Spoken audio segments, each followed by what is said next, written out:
Mahal, huwag mo nang isipin ang mga sinabi ng mama mo kanina ha. Para sa akin, ikaw pa rin ang pinakamasipag at pinakaresponsabling ama at asawa. Bisit kang tarantado ka? Paano mo nagawa sa akin to? Paano mo nagawang bastusin at pagnasaan ng asawa ko, ha? Magkaibigan tayo, Ramrod. Matagal na tayo magkaibigan. Ginagago mo lang pala ako tuwing magkakasama tayong tatlo. Buisit ka? Walang niya ka? Manyakis! Ibigay mo sa akin ang batang yan.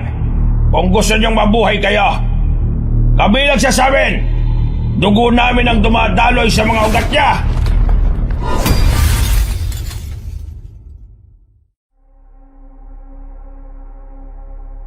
May mga tao na gusto na lang nating mabura sa ating buhay. Mga taong sana ay hindi na lang naging parte ng mga alaala natin. Mga taong inakala natin ay magiging tapat sa pagkakaibigan. Pero sa huli, kapahamakan pa pala ang ihahatid sa iyo. Pinagpalang araw ka, Banong, at sa lahat ng mga kabangers natin at mga kayanggaw. Ang kwentong ito ay hango sa totoong buhay. Ito ay tungkol sa pagkakaibigan na minsan ang nasira ng dahil sa isang matinding pagnanasa. Ito ang karanasan na talaga namang muntikan ng makawasak sa aming pamilya. Isang kaganapan sa buhay ko na sana ay hindi na lang nangyari. Kung meron nga lang akong pagkakataon na ibalik ang oras, hindi na ako magdadalawang isip na burahin siya sa buhay namin. Ako po si Solen at ito ang aking kwento. Pero bago nating simulan ang kwentong handog ngayong araw, pakipindot na lang po ang subscribe button at pati na rin po ang like at huwag kalimutang mag-comment. Ang inyong suporta ay malaki ang may tutulong sa patuloy na paghatid namin ng magaganda at makabuluhang kwento. Maraming salamat po sa inyong lahat. At ngayon, sa ating pagpapatuloy.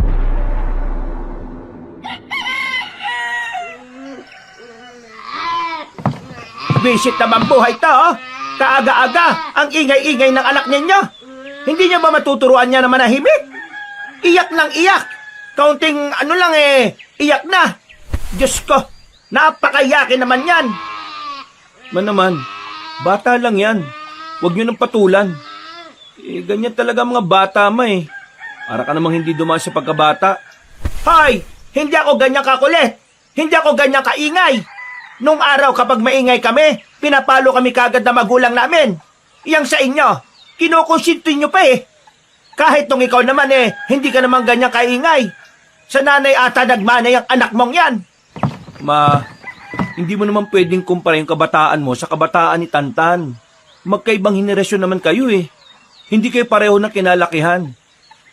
Ang sabihin mo na lang, hindi nyo kayang disiplinahin ang anak ninyo.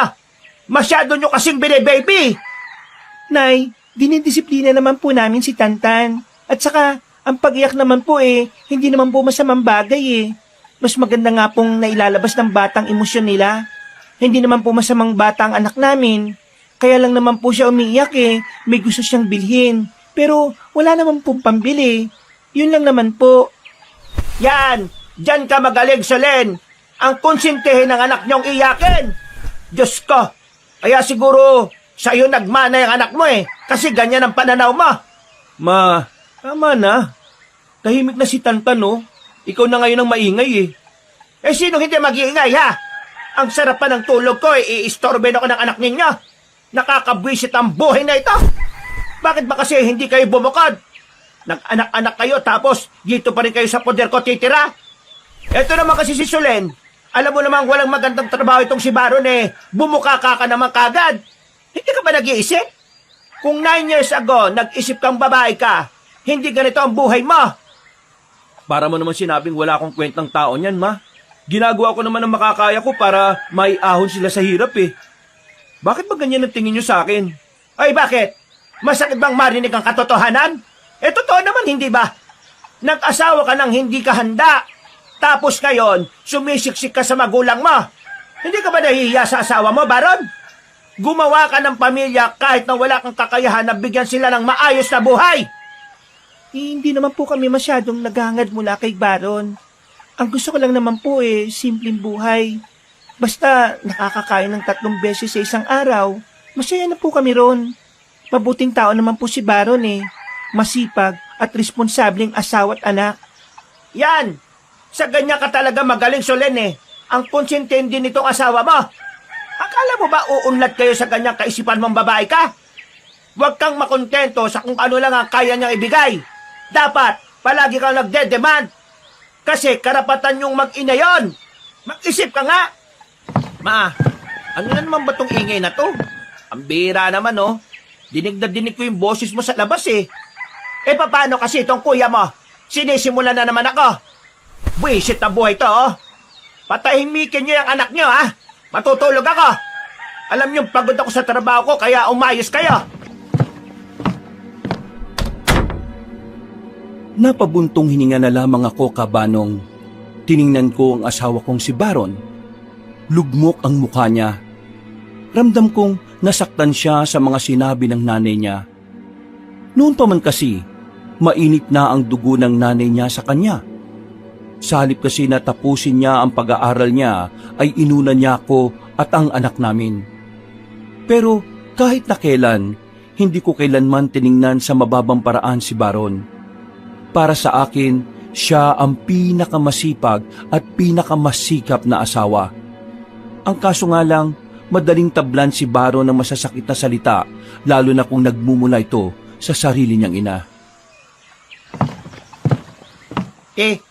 Ano bang nangyari doon kay Mama? Si Kuya, ayos lang ba yun? Hayaan mo na muna magpalamig ang kuya mo sa labas. Mamaya ayos na yon.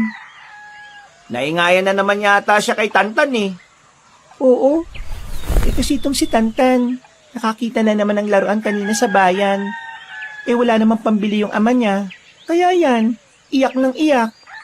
Ay, ganun ba? Pagpasensya mo na si Mama ah. Wala na naman sigurong pera kaya mainit ang ulo eh. Naku, sanay na naman kami eh. Sa tagal na namin dito, parang kagat na lang ng langgam yun sa amin. Pero, hindi pa rin tama yun. Mamaya kapag gumising na si Mama, sige, kakausapin ko siya. Naku, huwag na. Baka kayo naman ang mag-away ng mama mo. Akong bahala. Tumango na lang ako sa sinabi ni Binsoy. Mabuti na lang talaga at mabuting tao rin si Binsoy sa amin. Kahit na madalas kami nakakabala sa tulong nila, hindi pa rin nagbabago ang ugali niya. Mabait pa rin siya kay Baron. Mabilis na lumipas sa mga oras. Pinuntahan na rin namin ni Baron ang lupain kung saan kami gumagawa ng uling. Pag-uuling na rin kasi ang naging hanap buhay namin mula pa ng maliit pa si Tantan. Mahal, huwag mo nang isipin ang mga sinabi ng mama mo kanina ha. Para sa akin, ikaw pa rin ang pinakamasipag at pinakaresponsableng ama at asawa. Salamat naman, mahal ha. Pero naisip ko lang kasi na talagang sobra na magsalita si Mama sa akin eh. Kung makapagsalita din siya sa'yo, parang napakalaking pagkakamali na ako pinili mo. Samantalang nung siya nga, si Papa ang pinili niya kahit wala naman trabaho mula nung naging sila. Kaya nga intindihin na lang natin si Mama. Kasi ang nanay mo nang natrabaho mula noon hanggang ngayon eh. Kaya ayon, stress lang yun. Hindi dapat ganun. Mali yun eh.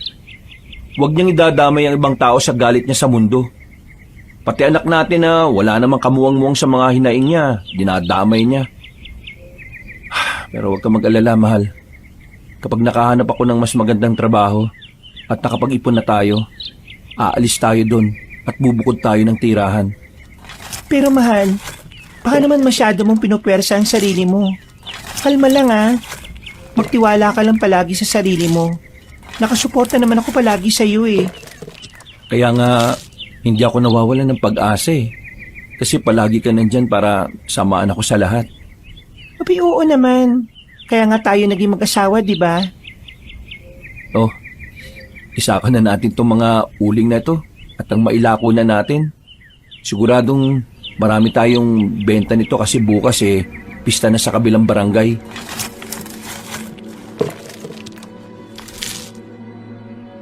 Nagmamadali na naming isinalin sa sako ang mga tuyong uling na nagawa namin. Napuno ang 4 na sako na dala namin. Pagkatapos, sinampan na namin yon sa kariton namin. Nang makapagpaalam na kay Tantan, sinimulan na rin namin ng asawa ko ang paglalako. Uling! Uling kayo dyan, uling! Hindi pa kami nakakalabas ng barangay namin, isa na agad ang bumili sa amin, si Ramrod, kababata ni Baron. Kilala ko na rin siya matagal na. Mula kasi nang dumating ako sa barangay na yon, isa si Ramrod na palagi kong nakakausap noon. Uy, sipag talaga ng dalawang to. Ba, syempre naman, pre. Bawal ang tatamat-tamat sa ganitong uri ng lipunan, no? Ayos. 2 plastic nga, pre. Mukhang marami kang iihaw mamaya, ah. Hindi mamaya. Bukas ka mo. O bakit? Dadalo ka ba sa pista ng Barangay 2 bukas? Oo eh. Naimbitahan ako nung nililigawan ko. Alam mo na, kailangan magpabango sa mga magulang niya. Sus, kayang-kaya mo naman yan eh. Ikaw pa ba? Imatini ka sa mga babae. Uy, huwag kang ganyan ah. Baka mamaya maniwala si Solen. Baka mamaya wala nang ireto sa akin yung asawa mo. Hindi naman, grabe ka. Oh, eto. 2 plastic. O yan pre, sa hinasukli. Ha? Sigurado ka ba? Oo, mas maganda yung may tip kapag buena mano. Pampaswerte raw yan eh. Ayos. Sige, maraming salamat, pre. Nang iabot ko na kay Ramrod ang isa pang plastic, naramdaman kong nagdikit pa ang kamay namin. Ngumiti siya sa akin ng malapad. Ngumiti din naman ako sa kanya. Pero nang itaas niya ang kaliwang kilay niya, ay doon ako umiwas ng tingin. Umalis na rin kami kagad ni Baron. Paglingon ko, nakatingin pa sa akin si Ramrod at kumaway pa. Ngumiti na lang din ako sa kanya. Hindi ko na lang pinansin kung anuman ang nais niyang ipahiwatig. Nagpatuloy ang pag-ikot namin, kabanong. Pagdating namin sa kabilang barangay, ang daming pumakyaw na mga uling namin. Hindi pa kami tumagal ng 1 oras doon, ubos na ang mga tinda naming uling. Oh, di ba? Bilis na ubos. Swerte talaga yung tip na binigay ni Ramrod no? Makakauwi na tayo na maaga ngayon. Bago tayo umuwi, daan muna tayo sa bayan. Isang sakay lang naman eh. Paano tong karito natin? Iwan na lang muna natin dito. Wala namang gagalaw niyan eh. Isa pa, kilala naman tayo rito. Balikan na lang natin. Bilhin lang natin yung laruan na gusto ni Tantan. Sige. Nang may mapadaan na tricycle, agad na rin namin yung pinara. Binili namin ang laruan na iniyakan ng anak namin. Pagkatapos ay agad na rin naman kaming bumalik. Masaya ang anak namin nang makita niyang dala-dala na namin ang gustong-gusto niya. Nagtatatalon pa siya sa tuwa. Papa, Mama, maraming salamat po Ang ganda po nitong aso na to Ingatan ko po ito. Mas maganda yan. Bigyan mo ng pangalan ng laruan mo na yan. Pangalan? Hindi ko po alam kung anong magandang pangalan Ibigay mo ang pangalan, Solidad. Di ba po pangalan nyo ni Lola? Uy, Binsoy, para kang timang. Mamaya pag initan na naman ni Mama yan Biro lang, to naman Papangalanan ko na lang po siyang Brownie. Angas, pinag-isipan talaga. Brownie kasi brown.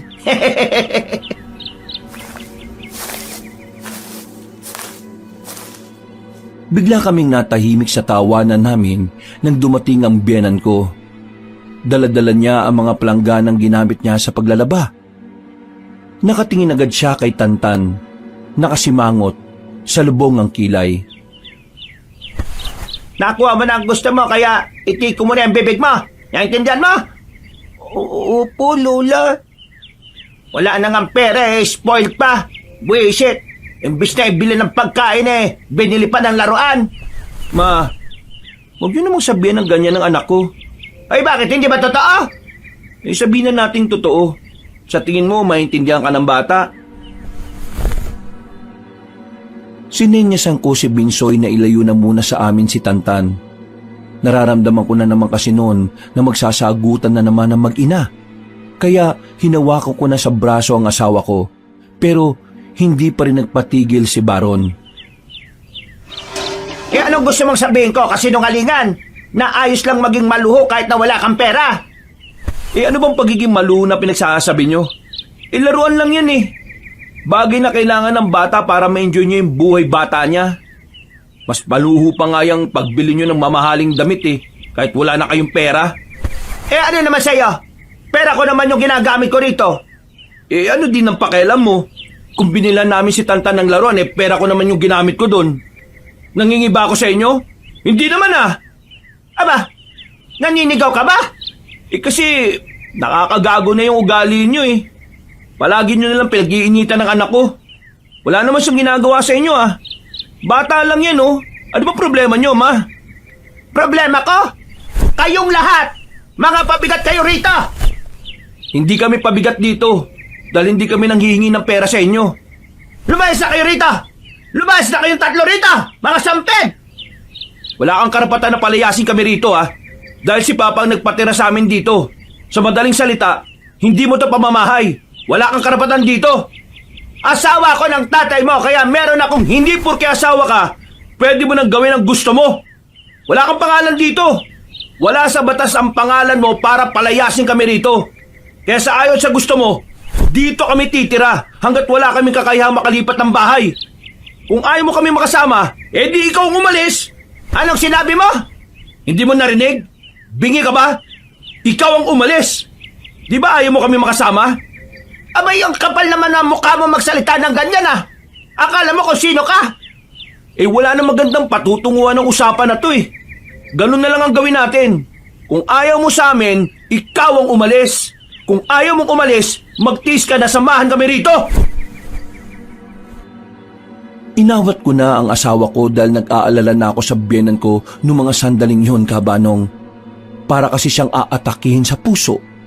Pumasok na lang siya ng bahay at padabog na binagsak ang mga daladalang planggana. Mahal, tama na.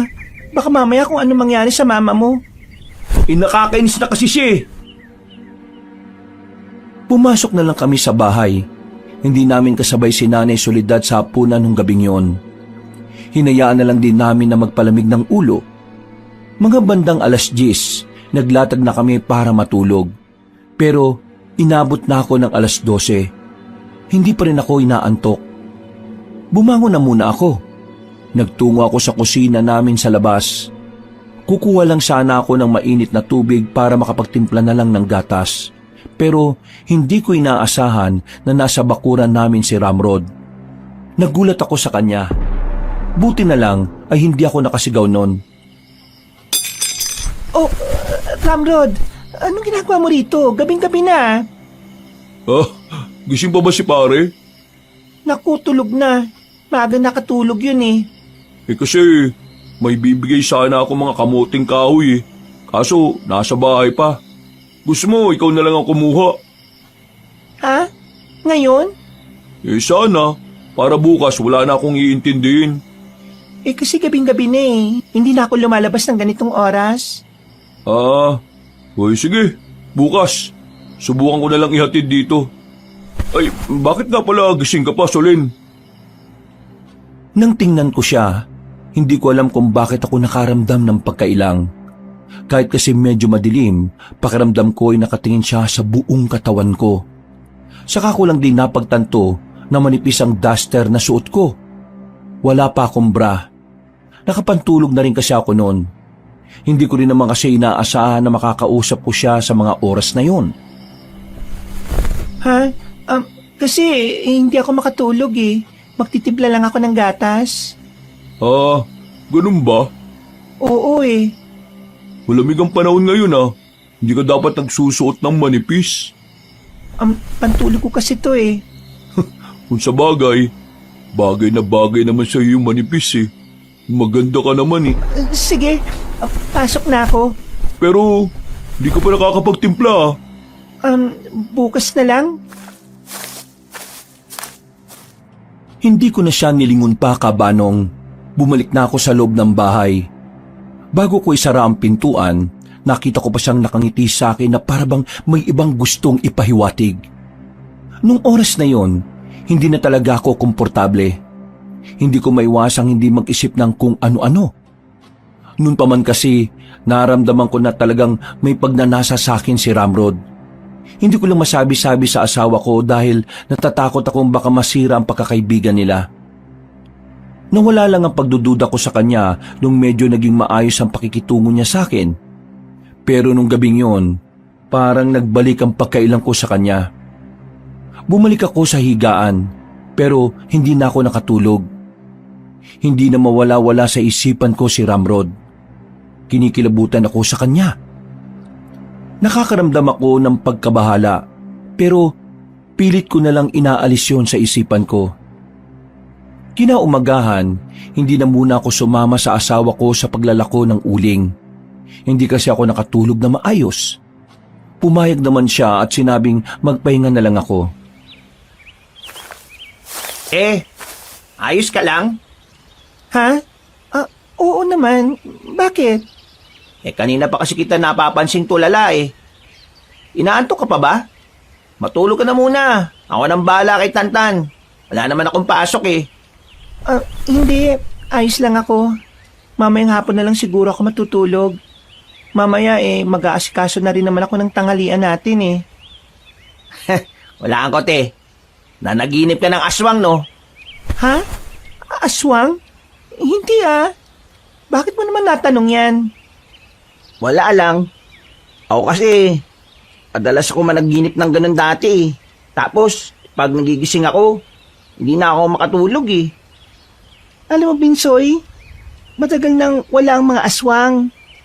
Matagal nang wala? Ibig sabihin, totoo talaga sila?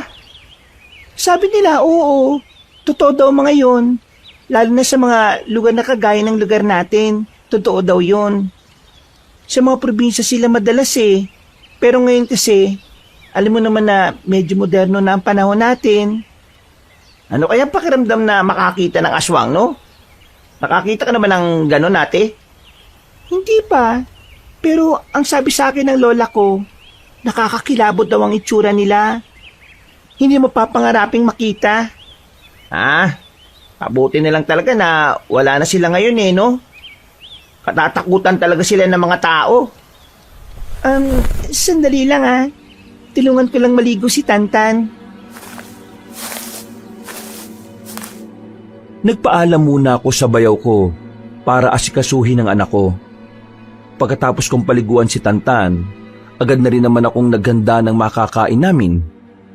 Naging payapa naman ang tanghaling yon. Hindi kasi namin kasama si Nanay Soledad. 3 lang kami sa hapagkainan. Bandang alauna, nakaramdam na rin ako ng antok. At sa hindi ko inaasahang pagkakataon, biglang pumasok sa panaginip ko si Ramrod. Kaya kahit na 2 oras pa lang ang tulog ko, ay nagising na rin ako. Hinihingal ako. Kinakabahan. Wala akong ideya kung bakit hanggang sa pagtulog ko nakikita ko siya. Umiling-iling ako, Kabanong. Sa isip-isip ko, hindi ko dapat siya iniisip. Lumabas na lang ako ng bahay namin. Namitas na lang ako ng talbos ng kamote sa bakuran bilang paghahanda sa hapunan namin. Binsoy, si Ramrod ba kanina napadaan dito? Hindi naman, bakit? Ang sabi niya kasi kagabi, may ihati ditong kamoting kahoy. Wala naman, Hindi ko pa nga siya nakikita buong araw, ganun ba? Mga bandang 5:00 ng hapon, nakauwi na rin ang asawa ko. May mga dala siyang pasalubong para sa anak namin. Ang kaso nga lang, napansin naming matamlay si Tantan.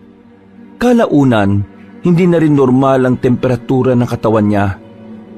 Nag-alala kami sa kanya.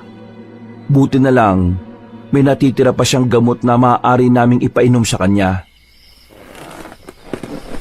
Nagpaambon ba yan kanina? Hindi naman, nasa loob lang naman siya ng bahay buong maghapon eh. Baka mamaya may nakain ng batang yan kaya nagkasakit eh. Hindi ko nga rin alam eh.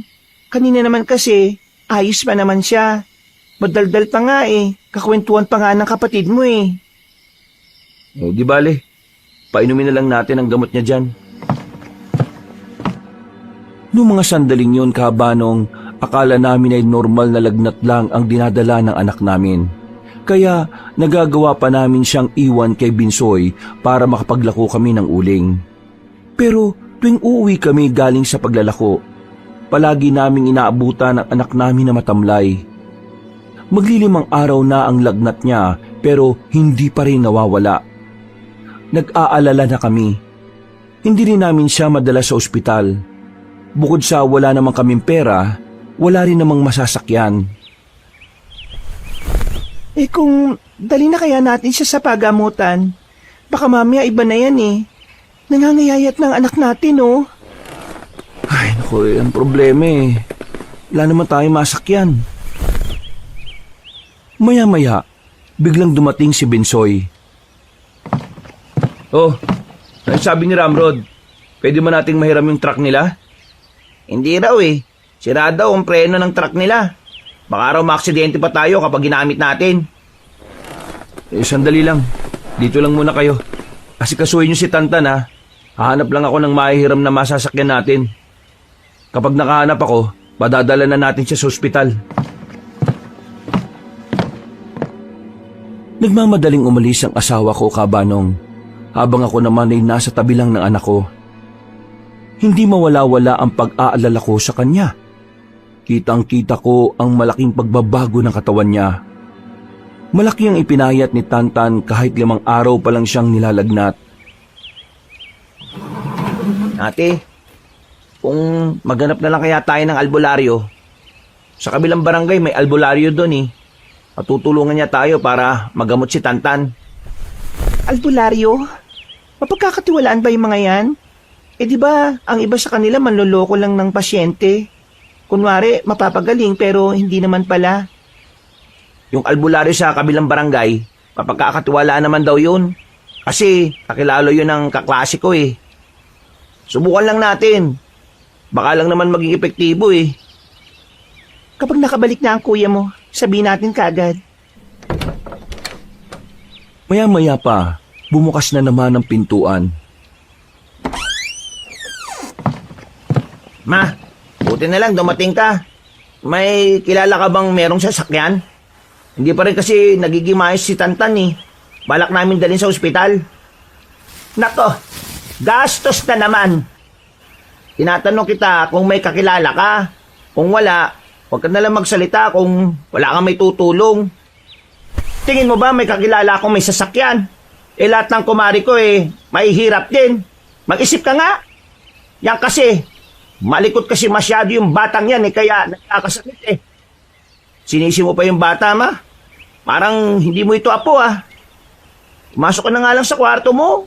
Wala ka nang may tulong dito. Kahit na naiinis ako sa biyenan ko noong mga sandaling yon, ay hindi ko na lang siya pinatulan. Inisip ko na lang ang anak ko. Wala rin naman akong mapapala kung makikipagtalo pa ako sa kanya. Maya-maya lang, bumalik na si Baron. Kasama niya si Ramrod. Nagtama agad ang paningin namin ni Ramrod, pero agad din naman akong nag-iwas ng tingin. Merong dala si Ramrod na botelya na ayon sa kanya makakatulong daw kay Tantan. Para saan naman yan? Ayos lang ba na ipainom yun sa anak natin, Baron? Kumari, huwag ka mag-alala. Itong dala-dala kong gamot, galing to sa albularyo ng taga-kabila. Mabisa talaga to. Pampawala ng trangkaso, lagnat. Mas mabilis itong umepekto sa mga bata. Magtiwala kayo. Ligtas tong inumin, no? Ang sabi rin naman sa akin ng tiyahin ko, talagang epektibo to eh. Dahil desperado na rin kaming mapagaling ang anak namin, Kabanong. Kahit na hindi namin alam kung anong mga sangkap ng nasa botelya, pumayag na lang din kami. Isang kutsarang pinainom niya kay Tantan. Maya-maya pa, ay unti-unti na nga rin bumaba ang init ng katawan ng anak namin. Mahal, bumaba ng init na katawan niya. Pinagpapawisan na rin siya.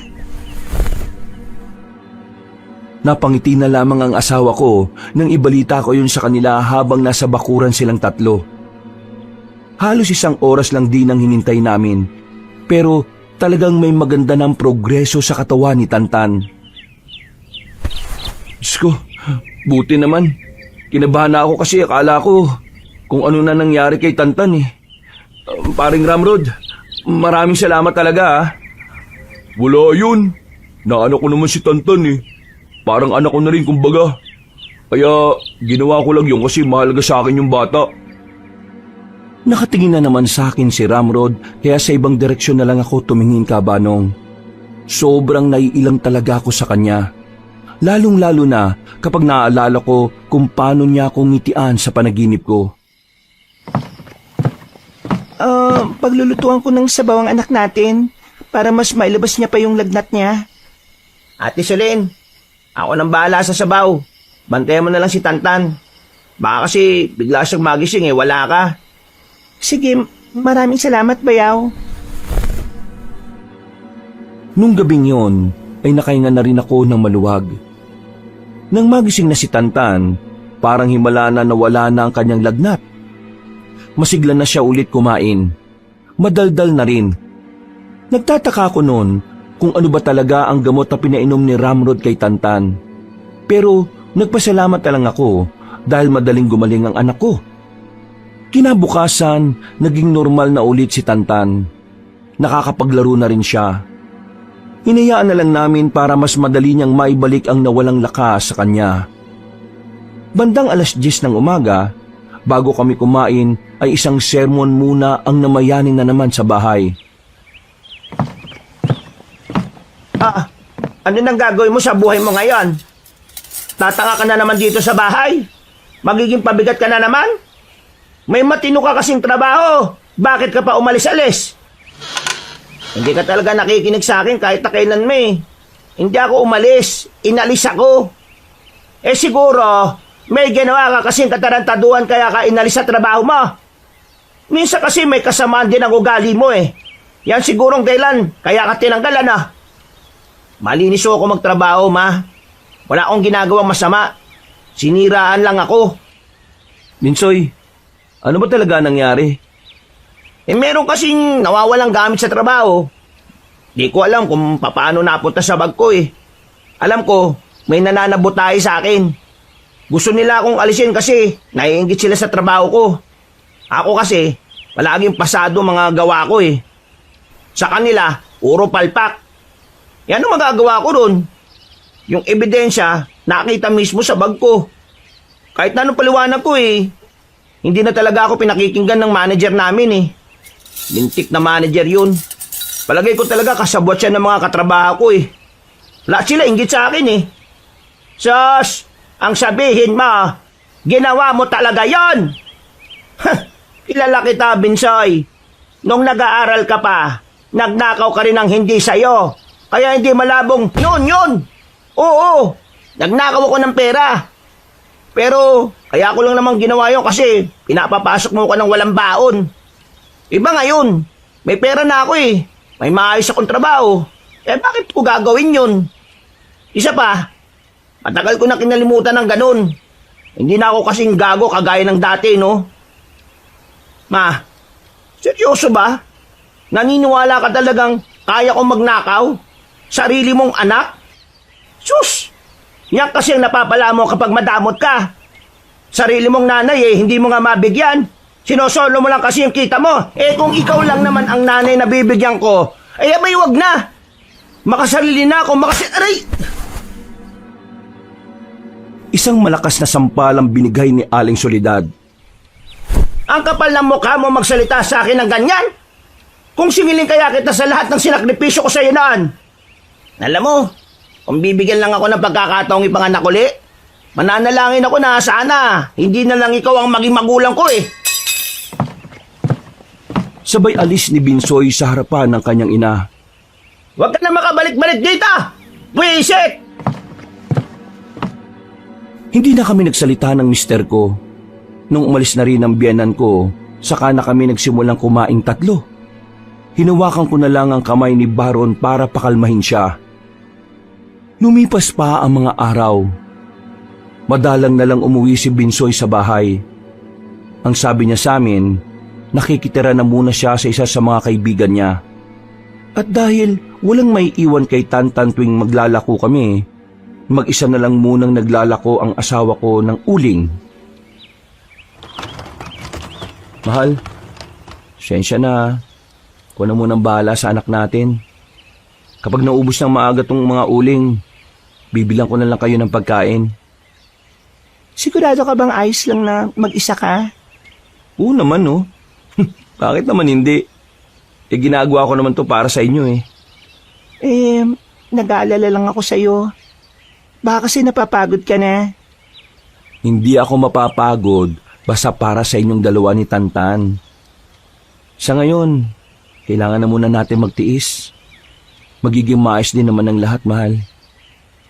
O sige, ingat ka ah. Nung umagang yun ay naging abala lang ako sa pag-aasikaso ng anak ko. Mabuti na lang bandang alauna, nakatulog na rin si Tantan. Mag-isa na lang akong gising sa bahay.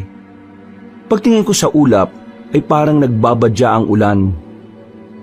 Naisip ko kagad si Baron. Ako, paano si Baron nito kapag umulan? Papasok na sana ako sa kwarto nang biglang merong kumatok. Wala naman akong inaasahan na darating ng oras na yon, kaya hindi ko alam kung sino. Sa kuryosidad, sinilip ko siya sa bintana. Nakita ko si Ramrod. Bigla na lang akong kinabahan, Kabanong. Hindi ko alam kung paano ko siya papaalisin nang hindi siya napapahiya. Palakas ng palakas ang katok niya. Maya-maya pa, natagpuan ko na lang ang sarili kong nasa harapan na ng pintuan. Binuksan ko yon at bumungad siya sa aking nakangiti.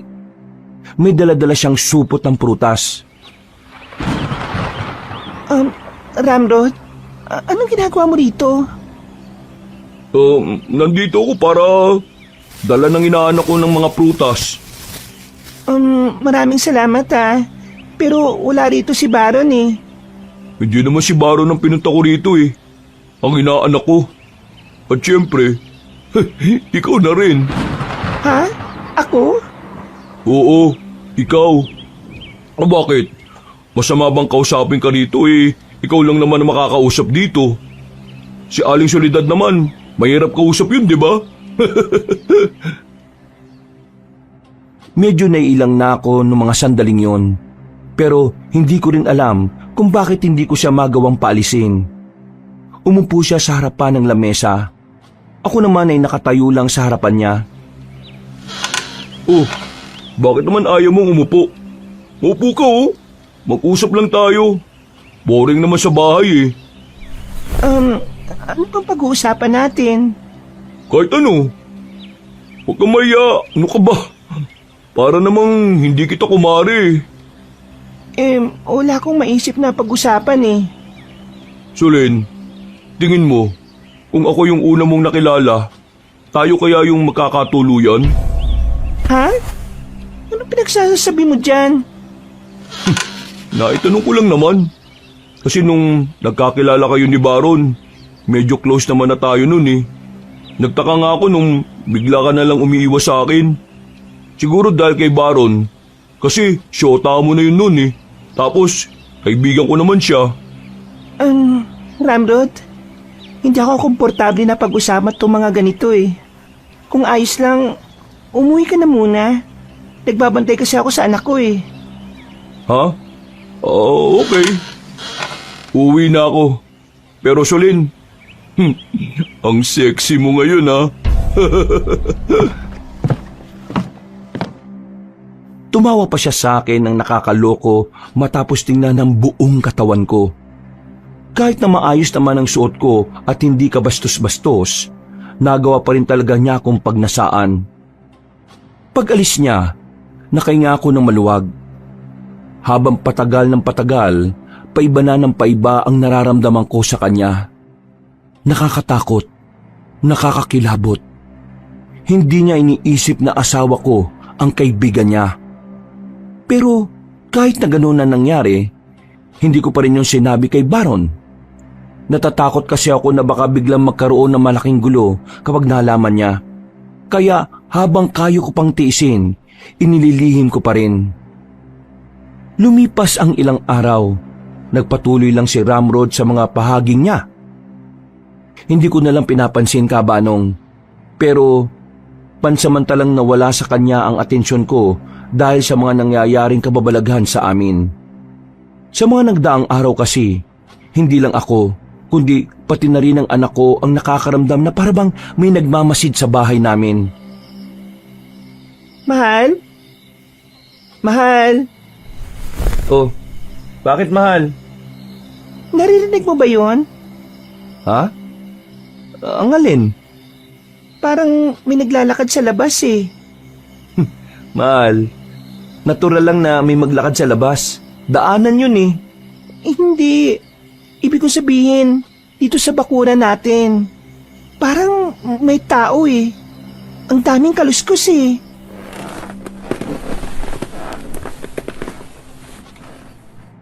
Bumangon kaming dalawa ni Baron.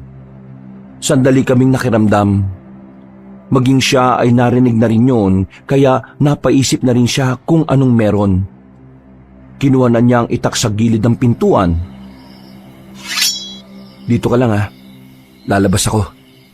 Wag. Baka mamaya kung ano yan eh. Hindi. Ayos lang ako. Kailangan natin malaman kung ano yan. Delikado. Mag-iingat ka ah.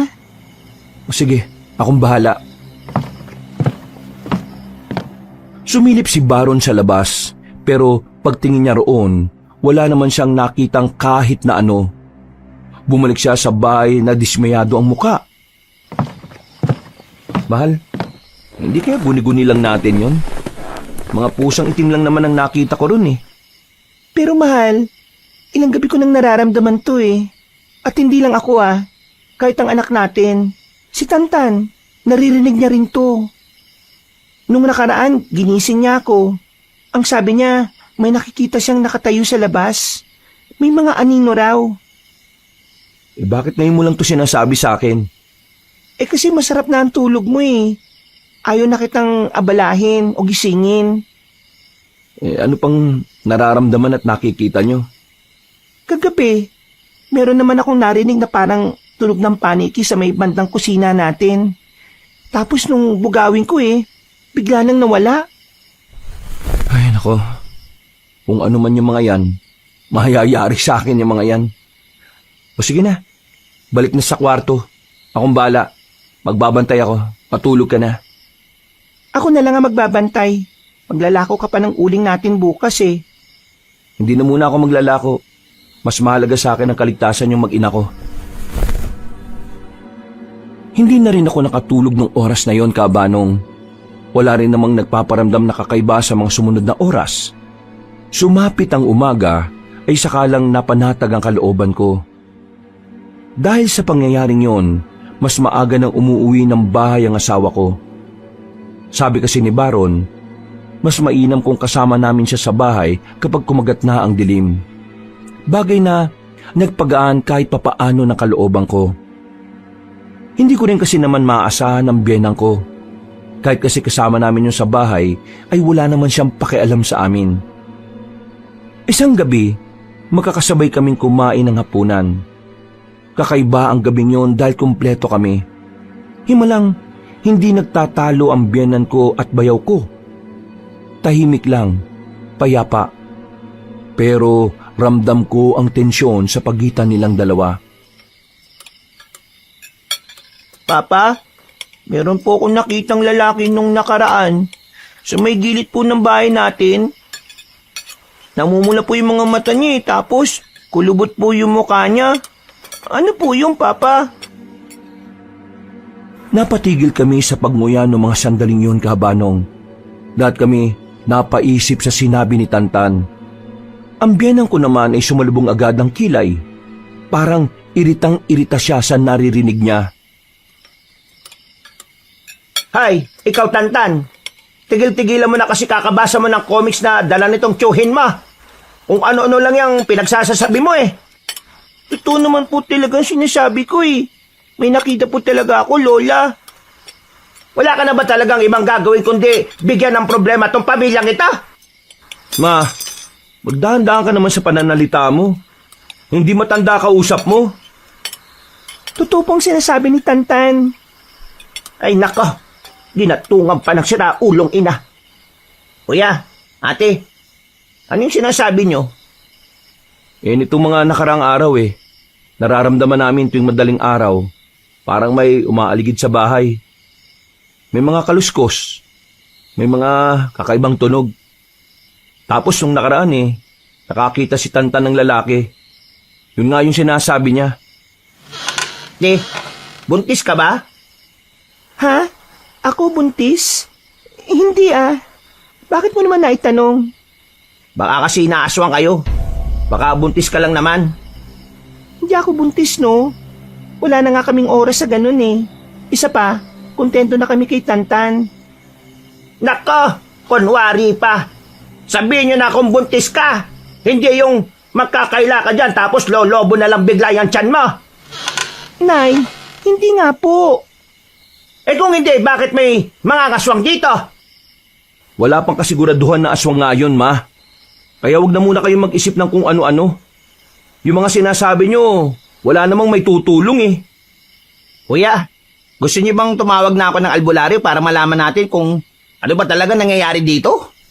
Bakit? May kilala ka ba? Sa Barangay 2 meron.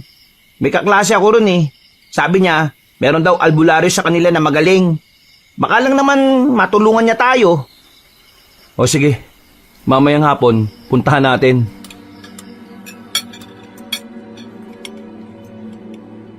Mabilis na lumipas sa mga oras at dumating na rin ang 4:00 ng hapon. Isinama na rin namin si Tantan dahil walang magbabantay sa kanya. Isa pa, kami ang kailangang makausap ng albularyo dahil kami ang unang nakaramdam ng mga kakaiba sa bakura namin. Naglakad kami patungo sa Barangay 2, pero nang dumating kami ron, hindi namin inabutan ng albularyo. Ang sabi sa amin ng mga kalugar ng albularyo, minsanan lang daw umuwi ang matandang lalaki. Sa isang linggo, 1 beses lang daw dumadalaw sa bahay. Marami daw kasi yung ginagamot sa ibang lugar. Pasensya na kuya. Hindi ko alam na madalas palang wala yung albularyo na yun. Ayos lang. Ang mahalaga alam na natin ang pangalan niya. At iniwan naman natin yung address natin sa pintuan niya. Para sakaling bumalik siya, mapuntahan niya tayo. Papa, ano po bang nangyayari? Natatakot po ako Anak, huwag ka mag-alala. Nandito lang kami para protektahan kayo ng mama mo. Kung ano man ang nakita mo, yari sa akin yun kapag ako nakakita sa kanya. Tantan, sasapuin ko yun. Huwag kang matakot. Kahit na papaano, nababawasan ang takot ng anak ko dahil sa mga naririnig niya sa dalawa. Pero ako, nanatili ang kaba ko. Naiisip ko kasi na kung sakaling aswa nga ang mga nararamdaman namin, tingin ko may kakaiba talagang nangyayari sa bahay. Wala kasi kaming maisip na dahilan para guluhin kami ng aswang. Hindi ako buntis, Kabanong. Wala rin namang sakit ang anak ko. Mas lalong wala namang kaming inagrabyadong iba. Gulong-gulo ang utak ko noon. Sumapit ang kinagabihan, kinakabahan na ako. Pakiramdam ko kasi tuwing sasapit ang dilim ay may mangyayaring masama. Kapag natapos na kayo dyan, kain na tayo Matatapos na rin ang niluluto ko. O konti na lang to at tatapos na rin. Dahil dito, madali tayong maaalarma na nandyan na sila. Naglagay sila ng mga taling may mga lata para kung sakaling masagi o mahawakan ng mga nilalang ang lubid, makakalika sila ng ingay na maaaring makabulabog sa amin. Maya-maya pa, sabay-sabay na rin kaming kumain. Wala ang biyanang ko noon kaya medyo payapa ang hapunan.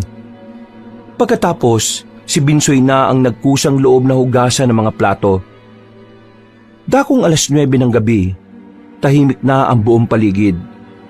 Hindi pa namin pinatay ang ilaw sa bahay dahil hinihintay pa naming makauwi ang biyenan ko. Itong nanay natin, wala rin sa ayos no? Sinabi naman natin na may mga nararamdaman nga tayong kakaiba sa bakura natin. Yung pa talaga hindi umuwi na maaga. Saan naman na kaya napadpad yung matandang yon? Huy, bibig mo, Binsoy. Nanay pa rin natin siya. Konting respeto naman. Nakakainis na kasi. Parang nananadya na lang palagi. Hindi ko alam kung anong problema niya Galit sa mundo. Tapos dinadamay tayong lahat. Bayaw, hayaan mo na. Ganun talaga matatanda. Ha? Mahal? Ano yun? Binsoy, silipin mo nga. Nakalansing yung mga lata. Kuya, naiba forma ng mga nilagay natin. May gumalaw. Mahal, bantayan mo si Tantan sa kwarto. Kami na rito. Mahal, baka naman mapano kayo. Hindi, akong bahala. Pumasok ako sa silid namin. Binuksan ko lang ang pintuan para makita ko pa rin sila sa sala. Maya-maya pa, lumabas na rin si Baron kasama si Binsoy. Pareho na silang may hawak-hawak na itak. Kabadong-kabado na ako noon, Kabanong. Wala akong ibang magawa noon kundi magdasal na lang. Mama, ano pong nangyayari? Anak, dito lang tayo Sila papa mo nasa labas. May tinitingnan lang sila ron. Mama, mga aswang po ba yun? Hindi pa natin sigurado anak Basta, dito lang si mama. Hindi kita iiwan dito. Kuya, nandito sila! Mga aswang nga! Narinig na lang namin na parang may mga hayop na umaangil sa labas. Kasunod noon ay ang pagmumura ng asawa ko at ni Binsoy. Hinahamon nila ang mga aswang. Hindi sila nagpapakita ng kahit na kaunting takot. Makasalot kayo! Ano? Sige! Lumapit kayo! Papatayin namin kayo! Ano bang kailangan nyo? Umalis kayo rito! Walang buntis dito! Mama, sila papa po. Baka po mapahamak po sila papa. Sinama ko si Tantan sa sala. Sumilip ako sa labas. Nakita ko sa gilid sa labas ng bakuran namin, naroroon ang 4 na lalaking kakaiba ang mga anyo. Namumula ang mga mata nila. Maitim ang balat at mahaba at sabog ang buhok. Mahal, pumasok na kayo rito, Diyos ko! Pero kahit na anong sigaw ko, hindi sila umaalis doon. Hinarap pa rin nila ang aswang. Nagagawa pa nga nila yung hamunin. Para akong hihimatayin sa sobrang kabako, Kabanong. Lalo na kapag naririnig ko ang pag-angil ng mga aswang. Para kasing gigil na gigil rin sila kay Baron at Binsoy. Kalaunan, umalis na rin ang mga aswang, lalo na mabulabog na rin ang ibang kabahayan. Nagmamadali ang mga yon na tumakbo. Mahal, mas lalo nyo lang silang ginalit Hindi. Tama lang ang ginawa namin. Dapat silang masindak sa atin. Kung pasisindak tayo sa kanila, mas lalo lang sila magkakaroon ng lakas ng loob na guluhin tayo. Ang tanong ngayon, bakit? Bakit may aswang dito? Akala ko, matagal na silang wala. At kung ngayon lang sila lumitaw ulit, anong meron at bakit dito sila sa atin ang gugulo? Kuya, sigurado ko bang wala kang nakaalitan habang naglalako ka? Wala. Ang bait-bait ko nga Halos lahat naman ng napagbebentahan ko, mga kakilala at suki ko na rin. Ikaw ate, mas lalo namang wala akong nakaalitan. Hindi na nga ako halos nalabas ng bahay Tingin ko talaga, may nangyayaring hindi natin alam Albularyo lang talaga makakasagot nito. May naisip ako na paraan para tigilan na tayo ng mga lintik na yan. Mahal, anong gagawin mo? Makikiusap muna ako kay paring Ramrod na bukas ng gabi, baka pwedeng dun muna kayo ni Tantan. Tapos dito, hihintayin namin silang dumating. Dito namin sila tutugisin. Ha? Bakit naman kay Ramrod pa? Mahal, hindi pwedeng narito kayo bukas ng gabi. Sigurado na babalik ang mga yon ng mas marami sila. Kaya gagawa namin ni Binsoy ng paraan. Kakausapin ko na rin yung ibang tropa. Dito kami bukas. Bubulagayin namin sila. Pero mahal, nakakaya naman kay Ramrod. Mga abala pa kami. Hindi naman ibang tao si Ramrod sa atin, mahal. Isa pa, ninong siya ni Tantan. Para din naman ito sa kaligtasan nyo eh. Hindi natin alam kung sino sa inyong dalawa ng anak natin ang pakay ng mga aswang na yon. Pero mahal, makinig ka na lang. Mapapahama kayo kapag nandito pa rin kayo sa bahay bukas ng gabi. Ate, magtiwala ka na lang kay kuya. Noong mga sandaling yun, Kabanong, gustong gusto ko nang sabihin ng dahilan kung bakit ayaw kong pumunta sa bahay ni Ramrod. Pero naisip ko na rin kung sasabihin ko, baka mas lalo lang gumulo ang sitwasyon. Kaya kahit natatakot ako at hindi ako komportable sa presensya ng lalaking yon, pumayag na lang din ako. Kinabukasan, dumalo na naman sa bahay si Ramrod nang malaman niya ang nangyari. Agad naman siyang pumayag na makiusap sa kanya ang asawa ko. Yung tingin at ngiti niya sa akin, parang sinasabi niya na sobrang pabor kung naroon kami sa kanila. Para hindi ako mabahala, inisip ko na lang na para naman yon sa anak namin. Wala ang biyenan ko sa bahay. Sabi ng tiyahin ni Baron, sa susunod na Lunes pa raw ang balik nun. Hindi man lang nagpaalam na maayos sa dalawang anak. Pero mas pabor kay Baron at Binsoy dahil kami na lang ang iintindihin nila. Mahal, talaga bang kay Ramrod na muna kami? Oo nga. Buti nga pumayag agad si paring Ramrod eh. Mas ligtas ka ron kaysa dito. Kahoy lang ang bahay natin eh. Madaling masira ng mga aswang. Doon hindi. Sementado kasi bahay niya. Mga bandang 5:00 ng hapon, doon na kayo ah. Para hindi malaman ng mga aswang na umalis kayo.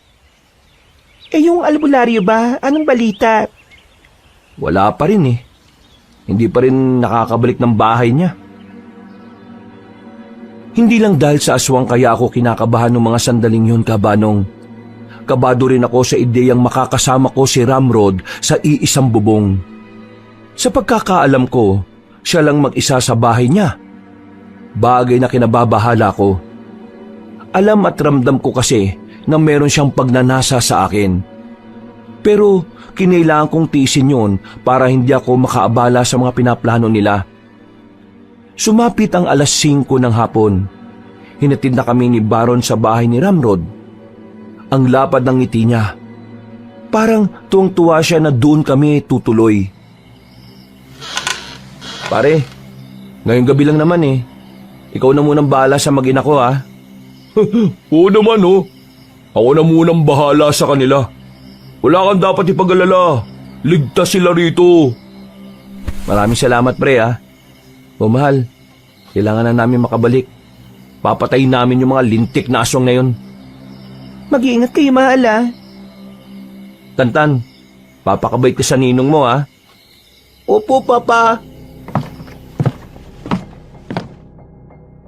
Nang maglakad na palayo sila Baron, parang bawat hakbang nila ay siyang nagpapalala ng kaba ko. Pagtingin ko kay Ramrod, nakangiti na naman siya sa akin. Hindi ko magawang tagalan ng pagtingin sa mukha niya. Kinakabahan ako sa kanya. Pakiramdam ko kasi, anumang oras ay babastusin niya ako. Pakiramdam ko, mas malakas ang loob niya dahil nasa loob kami ng bahay niya. Bandang 8:00 na ng gabi, hindi pa rin kami sinusundo ni Baron. Nakatulog na ang anak ko sa bakanting kwarto na inilaan sa amin ni Ramrod. Habang ako naman, abalang naguhugas sa kusina ng mga pinggan na pinagkainan namin. Napatigil lang ako nang maramdaman kong may nanunood sa akin. Ang sipag mo naman, Solin.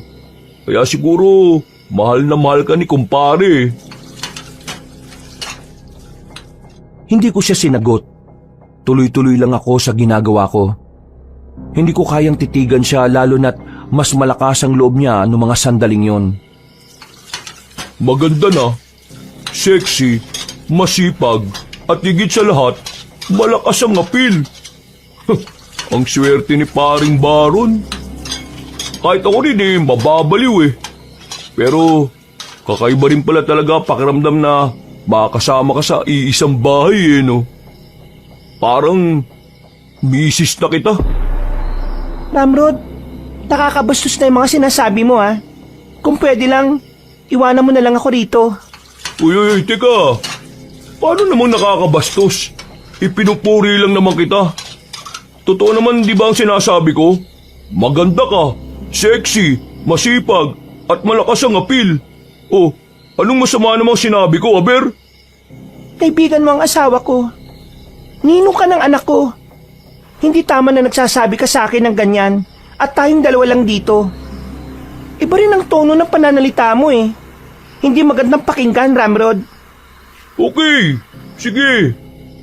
Pasensya na. Gusto ko lang namang malaman mo na na-appreciate ko yung kagaya mo eh. Hindi na kailangan. Ang kailangan ko kapayapaan. Oo, utang na loob namin na nandito kami ngayon. Pero sana, wag mo kong bastusin dahil lang nagagandahan ka sa akin. Alalahanin mo, Ramrod magkaibigan kayo ni Baron. Masisira ang pagkakaibigan nyo kapag nalaman niyang ginaganito mo ko. Hahayaan mo bang masirang pagkakaibigan namin? Di ba hindi naman? Kasi hindi kaya ng konsensya mo. Sa sinabing niyang yun, Kabanong, ay para akong na-corner.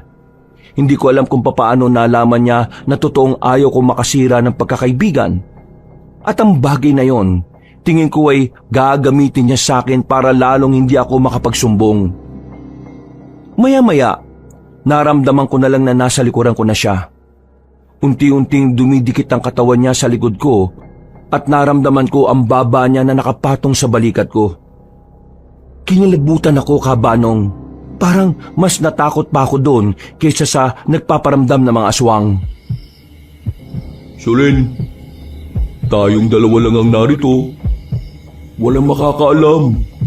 Walang makakakita. Tulog yung bata, oh. Abala sila paret, bayaw ko. Kung pwede, subukan lang natin. Kahit isa lang. Kapag nagustuhan mo, edi ulit-ulitin na natin. Lumayo ka nga sa akin. Nakakadiri ka. Ha? Bakit naman nakakadiri? Di ba, normal lang naman na ginagawa yun? Normal? Eh, hindi naman kita asawa eh. Anong normal na pinagsasabi mo? Kilabutan ka nga, Ramrod. Magkakilala naman tayo ah. Kumari kita, kumpare mo ko. Kumbaga, gagawin lang naman natin to parang katuwaan lang. Ganun. Papaliw ka na. Tuyo na yata ang utak mo eh, sira ulo. Alis na kami rito. Bahala ka na sa buhay mo. Oo, saan ka pupunta? Bitiwan mo nga ako. Di ka pwedeng umalis dito dahil mapapahama kayo. Mas pipiliin kong makain kami ng aswang kaysa makasama ka. Pambira ka naman. Gusto mong aswang ang kumain sa'yo kaysa akong kakain sa'yo? Hiya ka. Anong gagawin mo? Magsusumbo ka sa kanya? Bakit? Kaya mo bang masira ang pagkakaibigan namin? Wala kang karapat na maging kaibigan ng asawa ko. Bastos ka. Manyaki sa traidor. Aalis na kami rito ng anak ko. Kakalabas ko lang ng kusina nang biglang makarinig kami ng malakas na katok. Napatigil ako. Kakaiba kasi ang katok. Parang nagdadabog. Marahang lumapit si Ramrod doon. Sumilip din ako sa bintana. Pagtingin ko roon, napagtanto kong hindi mga tao ang naroroon kundi mga aswang. Aswang? Dito sila? Visit! Anong ginagawa mo, tarantadong yan? Mga istorbo eh! Tumakbo agad ako papunta sa silid kung saan naroon ang anak ko. Ginising ko kagad si Tantan at kinarga. Habang si Ramrod naman, meron siyang kinuwang baril sa kwarto niya. Noong mga sandaling yun, Kabanong, mas lalo kong natakot. Natakot ako kasi malabong makaalis kami dahil baka gamitin yun sa akin ni Ramrod. Natatakot ako kasi baka kapag lumabas naman kami, makuha kami ng aswang. Bakit ba kayo hinahabol ng mga aswang na yun? Hindi ko nga alam eh. Buntis ka ba? Hindi. Buisit, pasira ng moment eh. Diyan lang kayo ah, papatayin ko muna tong mga lintik na ito. Binuksan ni Ramrod ang pintuan. Pinagbababaril niya ang mga aswang sa labas. Nakita ko pang nagpulasan ng mga yon, pero wala namang tinamaan. Habang nagkakagulo sila, humanap ako ng paraan para makatakas doon. Napatingin ako sa bandang likuran ng bahay. Meron ding lagusan doon kaya agad akong tumakbo habang karga ko si Tantan. Kahit may bakod, tinawid ko yun. Wala na akong pakialam kahit sumabit pa ang hita ko sa alambre. Sa sobrang taranta, hindi ko na maramdaman ng sakit. Iniwan namin si Ramrod habang nakikipaglaban sa mga aswang. Nang nasa kalsada na kami, nakasalubong namin ang mister ko at ang bayaw ko. Kasama nila ang ibang tropa nila. Iyak ako ng iyak, Kabanong. Hindi ako makapagsalita. Hindi ko alam kung ano ang uunahin kong isumbong sa kanya. Mahal, bakit lumabas kayo rito? Bayaw, yung mga aswang, naroon sa bahay ni Ramrod oh. Buisit, nautakan tayo ah. Sige na Bayaw, kami nang bahala. Unahin mo ang mag-ina mo. Kinuha kami ng asawa ko. Dinala niya kami sa bakura ng isa niyang tropa na pumayag na dun muna kami. Mahal, ligtas na kayo rito. Kalma ka na ah. Si Tantan, nag-aalala ako sa inyo eh. Mama, huwag ka na po umiyak. Mahal, pwede bang dali mo muna sa loob ang anak natin? May sasabihin lang akong mahalaga. Ha? Oo sige. Tantan, pasok ka muna sa loob. May pag-uusapan lang kami ng mama mo. Pero hindi po natin bahay yan eh. Sige na anak, saglit lang.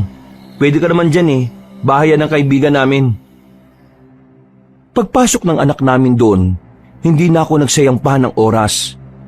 Sinimulan ko na kagad sabihin kay Baron kung ano ang mga ginawa sa akin ng kumpare niya. Mahal, sigurado ka ba? Matagal ko na kaibigan si Ramrod. Hindi ko siya nakilala sa ganun. Ibig ba nitong sabihin eh? Sinasabi mong gumagawa ako ng kwento? Tingnan mo ako, Baron.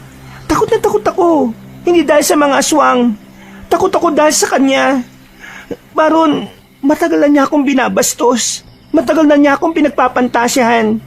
Hindi ko lang sinasabi sa iyo noon kasi ayaw ko masirang pagkakaibigan niyo eh. Pero ngayon, hindi ko na kaya. Hindi ko na matiis. Dumating na siya sa puntong gusto na rin niyang gawin namin ang ginagawa natin bilang mag-asawa. Mahal, hindi mo kilala ang kaibigan mo. Demonyo siya, manyakis, siraulo't manloloko. Hindi mo na siya dapat maging kaibigan. Masama siyang tao. Hindi mo lang alam. Ba't tarantadong Ramrod yun ah? Kapal ng mukha niyang traidorin ako at bastusin ka? Patayin ko siya! Huwag gayon, mahal. Pakiusap. Delikadong tao si Ramrod. Meron siyang baril. At parang sanay na sanay siyang gamitin yun eh. Sinabi ko sa iyo kasi tingin ko, dapat alam mo na rin ito. Pero, huwag ngayon. Kami na munang intindihin mo. Huminga siya ng malalim. Nagpipigil siya ng galit niya. Napansin ko ring maigpit ang hawak niya sa itak na dala niya. Niyakap ko na lang siya para kahit papaano ay kumalma siya. Ano pang ginawa niya sa'yo? Wala na. Hinawakan niya ako, yun lang. Pasalamat ko na lang dumating yung mga aswang eh. Kasi kung hindi, baka natuloy na niya yung gusto niyang gawin sa akin. Ay, nako. Pasensya ka na, mahal ah.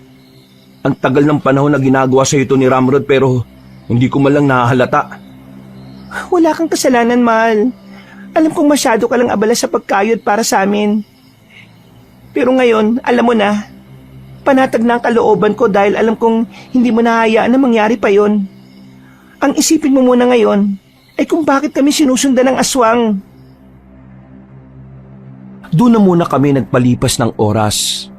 Mga ilang sandali lang, dumating na rin si Binsoy. Napalayas nila ang mga aswang pero wala na rin daw doon si Ramrod. Hindi na nila nakita kung saan nagpunta. Ganun pa man, nagpapasalamat na lang kami na walang nasaktan na kahit isa sa kanila.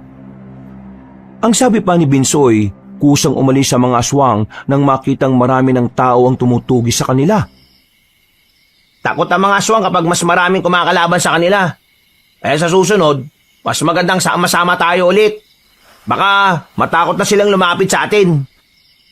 Pero wag tayong makampante ha. Anumang oras, dapat lagi tayong handa. Lalo na ngayon, hindi pa natin alam ang dahilan kung bakit sila nanggugulo. Bumuntong hininga na lang ako. Pero kahit na papaano, nabawasan na rin ang kaba ko nung gabing yon, Kabanong. Pero hindi pa rin talaga nawawala sa isipan ko ang mga nangyari. Kinaumagahan, agad na kumalat sa lugar namin ang mga nangyari. Marami na ang nakaalam na ginugulo kami ng mga aswang. Kahit na papaano, nakakuha kami ng simpatya sa mga kalugar namin. May mangilan-ngilan pang nag-alok ng tulong para samahan ng asawa at bayaw ko na tugisin ng mga aswang. Nakabuo sila ng grupo. Halos buong araw nilang pinag-usapan kung paano papatayin ng mga aswang. Bandang hapon, nakauwi na rin sila sa bahay matapos makipag-usap sa taong bayan. Tarantado pala yung ramrod na yan, kuya, ano? Ano? Diray na natin. Bastos pala yung siraulo na yan. Kahit si Binsoy, galit na galit din nang malaman ang ginawa sa akin ni Ramrod. Para din siyang nagliliyab sa galit. Hindi ko rin naman siya masisisi dahil talagang parang kapatid na rin ang turing niya sa akin. Kapag nakita ko yung gagong yon, hindi ako magdadalawang isip na basagin yung mukha niya. Mahal, Binsoy, kalmayin niyo lang ang sarili niyo. Armado yung taong yun eh. Mag-ingat kayo sa kanya, may baril siya. Wala akong pakialam kung armado siya.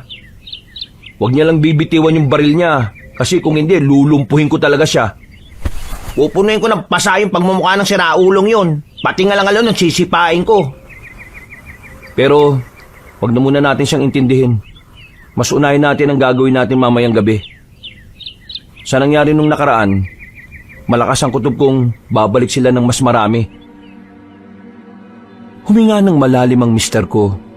Baka sa mukha niya ang pagkagigil sa mga aswang kahit na hindi niya sabihin. Nung hapon na yon, sandali ko muna silang pinagpahinga. Pinaglutuan ko sila ng merienda. Para kahit na papaano ay maging kalmado naman ang kanilang kalooban. Habang nasa bakuran kami, may biglang dumating na matandang lalaki. Meron siyang daladalang tungkod. Maraming nakasabit na mga kwinta sa leeg niya. May mga tattoo rin siya sa braso na kung ano-anong simbolo. Hindi rin magpapahuli ang dalawang hikaw niya na bilog na kasing laki ng ilalim ng baso. Binsoy, tanong mo nga kung anong kailangan niya? Magandang hapon po. Ano pong kailangan nyo? Ay, hindi ba kayo ang may kailangan sa akin? Sino ba kayo? Ako yung makakatulong sa inyo tungkol sa mga aswang. Nagkatinginan kaming tatlo. Agad na binuksan ni Baron ng gate nang mapagtanto naming yun na ang albularyong hinihintay namin.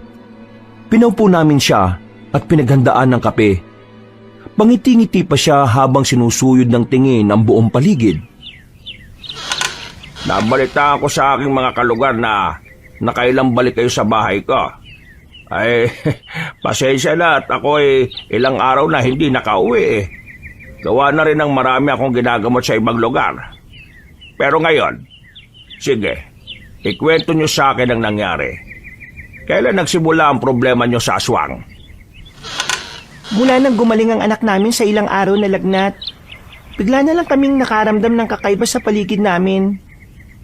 Nung una, ang anak ko, may nararamdaman daw siyang parang may nagmamasid sa bakuran namin. Dumating sa puntong may nakita na siyang lalaki na nakakatakot daw ang itsura. Tapos ako naman ang sumunod na nakaramdam. Lagi ko nang naririnig yung mga lakad nila, pati na rin may mga bulungan. Nung una akala ko sa kabilang bakuran yun eh, pero kalaunan, napagtanto ko na dito sa bakuran namin yun nagmumula. Hindi po namin alam kung bakit bigla na lang nanggugulo mga aswang sa amin. Hindi naman po ako buntis. Magaling na rin po ang anak namin kaya malabong anak namin ang dahilan para aswangin. Lalapitan ka ng mga aswang sa maraming dahilan. pwedeng may atraso ka. Pwedeng natitipuhan ka. Pwedeng may gusto silang bawiin. Pwede rin namang meron silang naaamoy na dugo na kagaya ng sa kanila. Po? Ano pong ibig niyong sabihin, Mang Ruben? Sino sa inyo ang may ininom na kakaibang inumin nitong mga nakaraang araw? Sa amin, wala naman po. Pero nung nagkasakit po yung anak namin, ang kumpari po namin, meron siyang ibinigay na gamot para ipainom sa anak namin. Naging maayos naman po yung kalagayan ng anak namin nung ininom niya yun. Nasa inyo pa ba yung lalagyan ng ininom niya? Kung oo, akin na, patingin ako.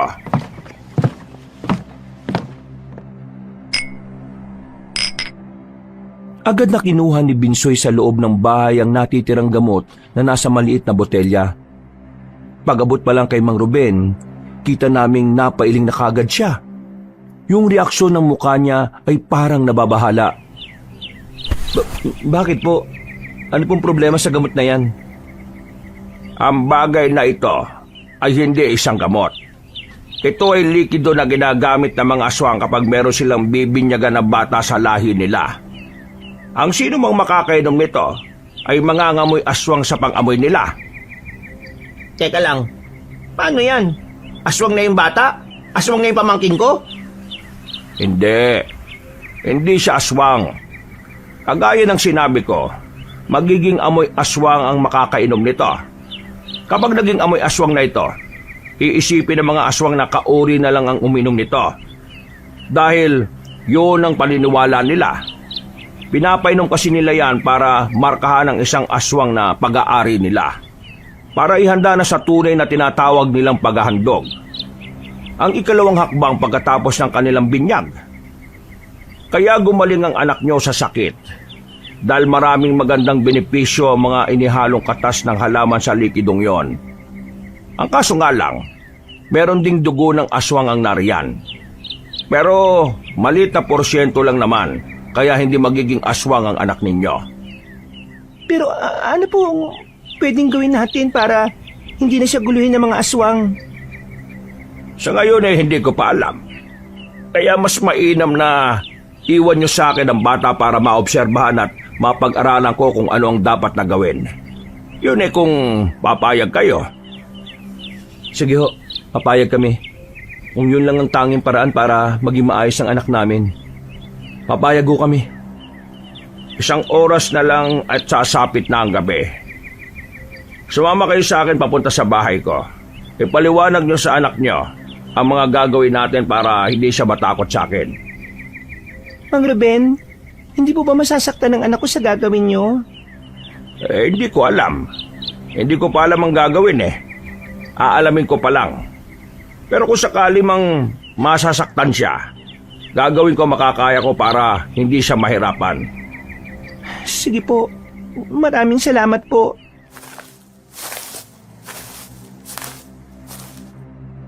Hindi na kami nagsayang ng oras nung mga sandaling yung kabanong. Kinuha na namin kagad si Tantan sa loob. Bandang 6:00 ng gabi, nakarating na rin kami sa bahay ni Mang Ruben. Ayon sa kanya, wala kaming dapat na ipag-alala kapag naroon kami. Ligtas daw kami roon dahil kahit na kailan, wala pang aswang ang nagtangkang lumapit sa bahay niya. Isa pa, hindi naman daw makakalapit ang mga aswang sa dami ng mga pangontra niya sa paligid. Mang Ruben, kayo na po bahala sa anak namin Kailangan po namin bumalik ng kapatid ko sa baryo Inaasahan kasi naming babalik ang mga aswang.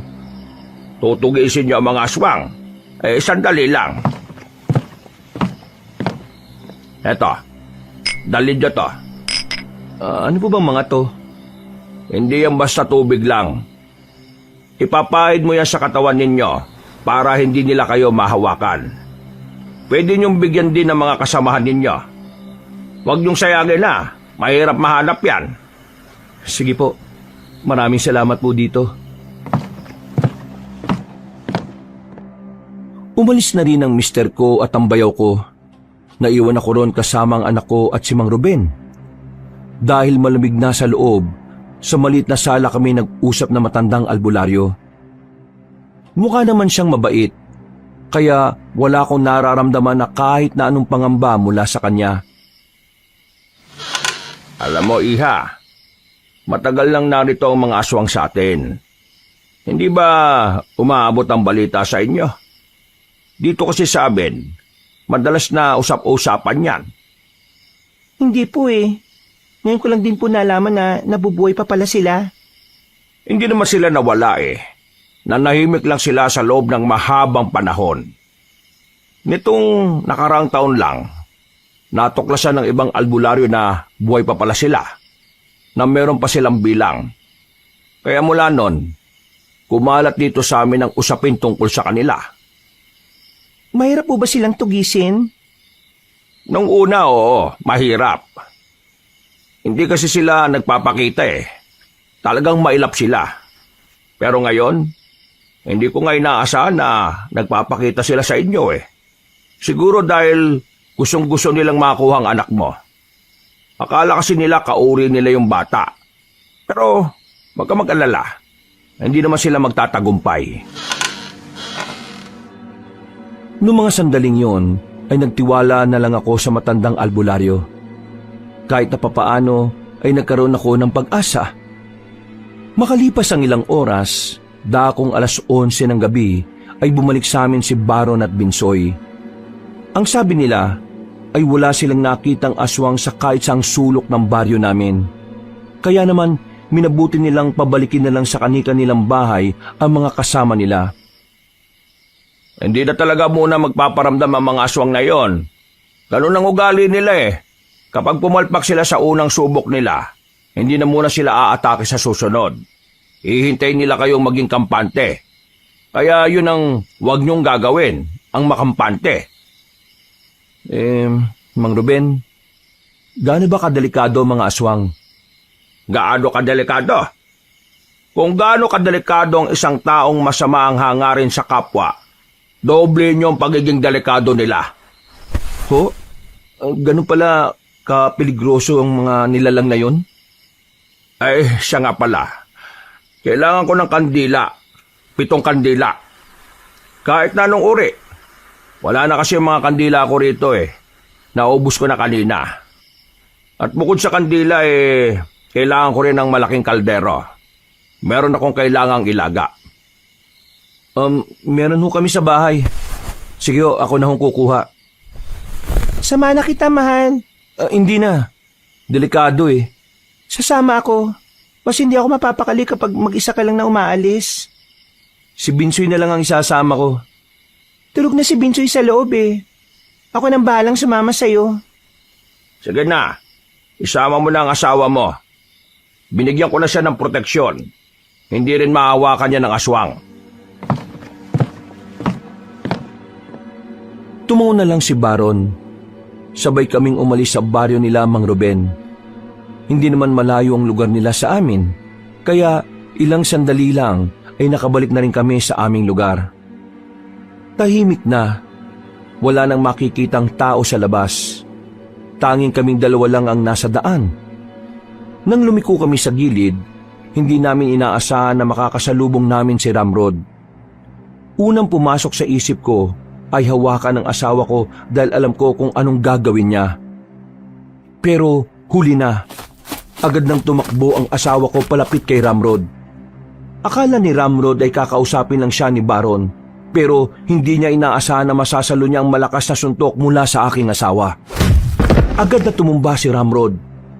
Kahit na mas malakas pa siya kay Baron, ay hindi niya kinaya ang suntok. Mahal, tama na yan. Bisit kang tarantado ka? Paano mo nagawa sa akin to? Paano mo nagawang bastusin at pagnasaan ng asawa ko, ha? Magkaibigan tayo, Ramrod. Matagal na tayong magkaibigan. Ginagago mo lang pala ako tuwing magkakasama tayong tatlo. Buisit ka? Walang niya ka? Manyakis! Hindi pa nakontento ang asawa ko. Ilang beses na pinagsasasapak si Ramrod sa muka. Kahit na ilang beses nang bumabangon si Ramrod ay bumabagsak ito ulit kapag sinusuntok ng mister ko. Nang awatin ko si Baron, biglang bumunot ng baril si Ramrod. Mas bisit ka! Mas naula ka lang nakilala ng babae niya kaysa sa akin. Pero kung ako na makilala niyan, kami magkakatuluyan yan. Masyado ko lang kasing mapapil eh. Inunahan mo kaagad ako sa kanya. Kahit ikaw ang unang makilala ko, hindi ako makakagusto sa'yo. Malayong malayo ka sa ugali ni Baron. Si Baron, mabuting tao. Ikaw, hindi. Siya nagsisikap sa buhay. Ikaw, hindi. Mas pinili mong gumawa ng kalokohan para mas madali kang magkapera. Tanggapin mo na lang ang katotohanan na kahit mas marami kang pera kaysa sa kanya, mas maraming taong nagmamahal sa kanya. Sa'yo, wala. Kasi masama ang ugali mo eh. Makasarili ka. Manyakis ka. Manahimik kang babae ka. Kunwari ka pa. Gusto mo rin naman ako numpi. Hindi ka nga lang naanakan ni Baron. Baka sa akin ka bumuka ka eh. Di ba? Anminin mo na. Mukha ka rin naman pera eh. Ikaw ang manahimik. Malala na yung utak mo eh. Ang galing mo nang gumawa ng imahinasyon mo. Sa utak mo lang yung nangyayari, no? Kahit na kailan, hindi ako papatol sa'yo. Wala akong pakialam sa pera mo dahil kahit mag-uuling lang kami, kinakaya naming mabuhay na dalawa. Kinakaya niyo mabuhay? Huh! Tingnan natin kung kayanin niyo pang mabuhay ka binaril ko kayong dalawa. Sige, gawin mo! Gawin mo! Puro yabang ka lang naman eh. Hindi mo yan kayang gawin kasi kahit na kailan, wala kang bayag para gawin yan. Puro ka lang sindak. Nagpapanggap ka lang na maangas eh. Nanghiram ka lang ng tapang sa baril. O ano? Tama naman ako, di ba? Di ka makapagsalita dyan. Kasi tama ako. Tama ka? Eto, tatama ka sa akin ngayon. Akmang babarilin na sana kami ni Ramrod pero naalarma kami nang may marinig na kalabog sa bubungan ng bahay. Pagtingala namin, nakita namin doon ang mga aswang na nakatingin sa amin. Dahil doon ay agad kong hinila si Baron. Pinapunta niya ako sa likuran. Habang si Ramrod naman ay agad na pinaputukan ng mga yon. Galit na galit siya. Kahit wala siyang tinatamaan sa mga aswang, sige pa rin siya kakabaril. Pasimple naman kaming nagtago ni Baron sa gilid. Hinayaan lang namin si Ramrod na kalabanin ng mga nilalang na yon. Nang makita naming nawala na siya ng bala, kinuha niya ang nakasandal na tubo sa gilid. Ginamit niya yon para harapin ang mga aswang. Pero sa kasamaang palad, hindi naman din niya tinatamaan dahil bara-bara lang din siya. Mga bisit! Kahit na kailan mga istorbo kayo eh! Mga pahama kayo! Mga papansin na aswang! Aray ko! Tinamaan si Ramrod ng kalmot. Napaupo siya sa lapag. Nagulat ako sa ginawa ng asawa ko dahil bigla siyang tumakbo palapit doon. Sinuntok niya ang isang aswang na sana'y akmang kakagat na kay Ramrod. Bakit mo ako niligtas? Ito na ang huling beses na may ginawa akong mabuti sa'yo. Bahala ka na sa buhay mo. Binalikan agad ako ni Baron. Tumakbo na kami paalis papunta sa bahay namin. Pero nang dumating kami roon, hindi namin inaasahan na may mga aswang na nakapalibot doon. Hinihintay lang pala nilang mas lumalim ang gabi. Kaya naman nagtago lang muna kami sa gilid. Mahal, anong gagawin natin? Mukhang inaabangan lang nila tayo. Bumalik na lang tayo bukas. Pwede naman sigurong bukas na lang gawin ni Mang Ruben yung gagawin niya. Palis na sana kami roon, pero nakita namin si Nanay Soledad na naglalakad sa daan. Papauwi siya sa amin. Kahit na masama ang loob ni Baron sa nanay niya, hindi siya nagdalawang isip na iligtas yun. Hinila niya ang biyenan ko papunta sa pinagtataguan namin. Ma, ako to. Huwag kang maingay. Ako to si Baron. Baron, kailan ka pa naging hold upper, ha? Hindi ako nang-hold up. Dumito ka muna. Huwag kang lalabas. Eh bakit ba kasi? Gusto ko nang mahiga eh. Pagod na ako. Ano ba problema mong tao ka? Hindi ka pwedeng pumunta sa bahay natin. May mga aswang na naghihintay doon. Tingnan mo oh. Tanawin mo mula rito. Yan ang napapala nyo kapag spoiled ang anak ninyo. Pati utak nyo nadadamay. Na-impluwensya na kayo ng bata. Nay, totoo pong sinasabi ni Baron. Merong aswang sa paligid ng bahay natin. Kaya hindi po kayo dapat pumunta ron. Ay nako, tigilan nyo nga akong dalawa. 2 araw lang ako nawala para na kayong nag-addict. Ano mong sinisingot yung dalawa, ha? Katol? Rugby? Ano? Singaw ng sunog na gulong? Ibang-ibang takbo ng utak nyo eh. Naman, alam kong marami tayong hindi pagkakaintindihan. Pero maniwala naman kayo sa amin. Maniwala kayo sa amin ngayon. Iniisip lang namin ang kapakanan ninyo. Ay naku, tumigil kayo. Huwag nyo akong inaano. Uuwi ako sa bahay at matutulog ako. Pagod ang katawan ko, kakalaba kung alam nyo lang. Ma, gusto mo bang mamatay? Inaaswang ang bahay natin dahil sa gamot na ininom ni Tanta na bigay ni Ramrod. Kung ayaw niyong maniwala, wala akong pakialam. Kung kailangan nakalad ka rin kayo paalis dito, gagawin ko. Anong sinabi mo? Wala nang nagawa pa ang biyenang ko. Hinawakan na siya ni Baron sa kamay at umalis na rin kami sa pinagtataguan namin. Kahit sigaw siya ng sigaw, hindi na namin siya pinapansin. Ang mahalaga na lang sa aming mag-asawa ay maialis siya roon. Ilang sandali lang, nakalayo na rin kami doon. Galit na galit ang biyenang ko, kaya pinagsasasampal niya si Baron. Ang kapal ng mukha mong kalad ka rin ng nanay mo ah. Anong tingin mo sa akin, kalad ka rin matanda? Ano? Wala ka ng galang sa akin ah. Ano ba pinagmamalaki mo? Pa naman, gusto lang naman namin kayo mailigtas eh. Hindi kayo pwedeng umuwi sa bahay lalo na't mag-isa lang kayo roon. Ay nako, wala akong pakialam sa aswang-aswang na yan. Gawa-gawa lang yan ang utak niyang mahihina.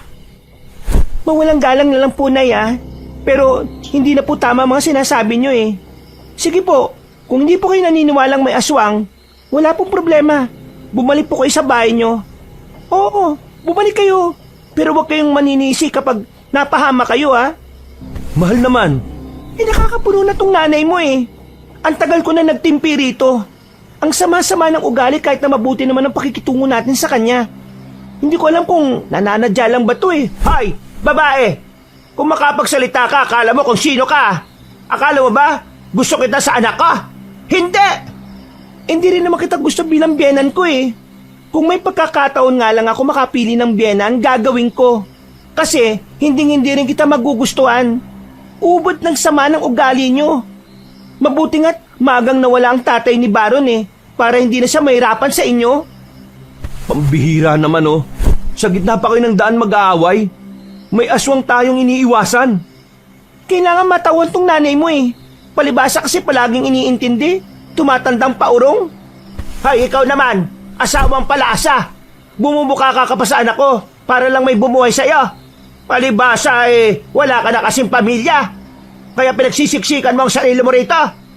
Nag-anak ka pa ng isa, mahina rin naman ang utak. Bawi mong sinabi mo. Ang alin?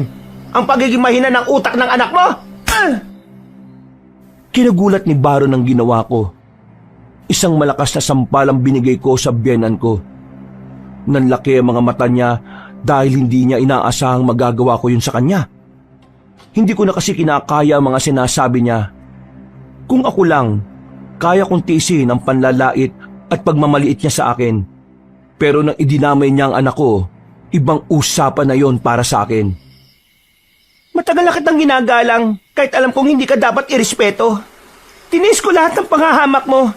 Tatanggapin ko lahat ng masasakit na salita. Pero ang hamakin mo at maliitin ang anak ko, tandaan mo ito. Kaya kong kalimutan na inakan ng asawa ko. Huwag mong kakanti ng anak ko dahil baka makapatay ako ng tao. Hindi na nakapagsalita pa ang biyenan ko, Kabanong. Inawat lang din ako ng asawa ko ng mga sandaling yon. Dahil masyadong nagmamatigas ang biyenan ko, ay nauna lang din kaming naglakad. Pero na makarinig ng malalakas na angil ang biyenan ko, ay sumunod na lang din naman siya sa amin. Hindi na namin binalikan pa si Ramrod. Dumiretso na kami sa kabilang baryo kung saan naroon ang bahay ni Mang Ruben. Pagdating namin doon, gising na si Binsoy at hindi yun mapakali. Napanatag lang ang kalooban niya nang makita na niya kami. Buti naman nakabalik na kayo ng ligtas. Nadinig namin ang magkakasunod na putok pati na rin yung mga angil ng aswang eh. Nakainkwentro ni Ramrod yung mga aswang. Iniwan na namin siya. At hindi rin namin nakuha yung pinapakuha ni Mang Ruben. Ayos lang. Pwedeng bukas naman simulan yung gagawin ko sa bata eh. Ay teka, Sino yung kasama niyo? Mang Ruben, nanay po namin ni Binsoy. Isinama na namin dahil nakapalibot na yung aswang sa bahay namin eh. Mukhang inaabangan nila kung kasama naming uuwi si Tantan. Buti naman nakaisip kayong umuwi. Pasalamat ka, isinama ka ni Kuya rito. Hindi pa nga sana siya sasama eh. Masyado siyang nagmamatigas. Kung ano-ano pang sinasabi sa amin, lalo na sa anak ko. Nakakainis. Ma, ano nga naman pinagsasabi mo? Binsoy, hindi na itong oras para magtalo. Pero ma, isinama ka namin dito dahil ayaw naming mapahama ka. Kaya sana wala kang gagawing hindi namin magugustuhan dito. Ginagalang pa rin kita dahil nanay kita. Pero sa susunod na hamakin mong anak ko, handa kitang kalimutan bilang nanay namin. Mukhang drama-rama sa hapon yung nagaganap na eksena rito Masyadong mainit. Ang mabuti pa magkape na muna tayo para mas mainitan kayo. Hindi, joke lang. Para kahit pa paano maging kalmado yung mga utak nyo. O sige na, Binsoy, timplahan mo sila. Bumuntong hininga na lang ako. Hindi pa rin nagiging kalmado ang kalooban ko, lalo na kapag naalala ko mga pinagsasasabi ng biyenan ko sa anak ko. Pumasok na lang ako sa loob para samahang magpahinga ang anak ko. Kinabukasan ng umaga, handa ng lahat ng gagamitin ni Mang Ruben. Nakuha na pala ni Baron at Binsoy ang mga dapat kunin sa bahay. Nasa bakuran lang kami noon. Maghapon kaming naghintay. Buong maghapon din talaga ang prosesong ginawa ni Mang Ruben. Bandang 5:00 na ng hapon natapos siya. Pero ang sabi niya sa amin, kailangan pa ng halos 3 oras para maging epektibo ang pinainom sa bata. Ibig sabihin, hindi pa tuluyang nawawala ang dugo ng aswang sa buong katawan niya. Maamoy at maamoy pa rin siya ng mga aswang. Kaya kinailangan namin maghintay pa ng 3 oras. Oh, mabuti naman nakabalik ka na. Nakakapikon si Mami. Daldal ng daldal na kagagaling lang daw niya kina tiya kahapon tapos babalik na naman. Wala naman siyang ibang mapupuntahan Ayaw pa rin maniwala na inaaswang tayo. Pabayaan mo na yun.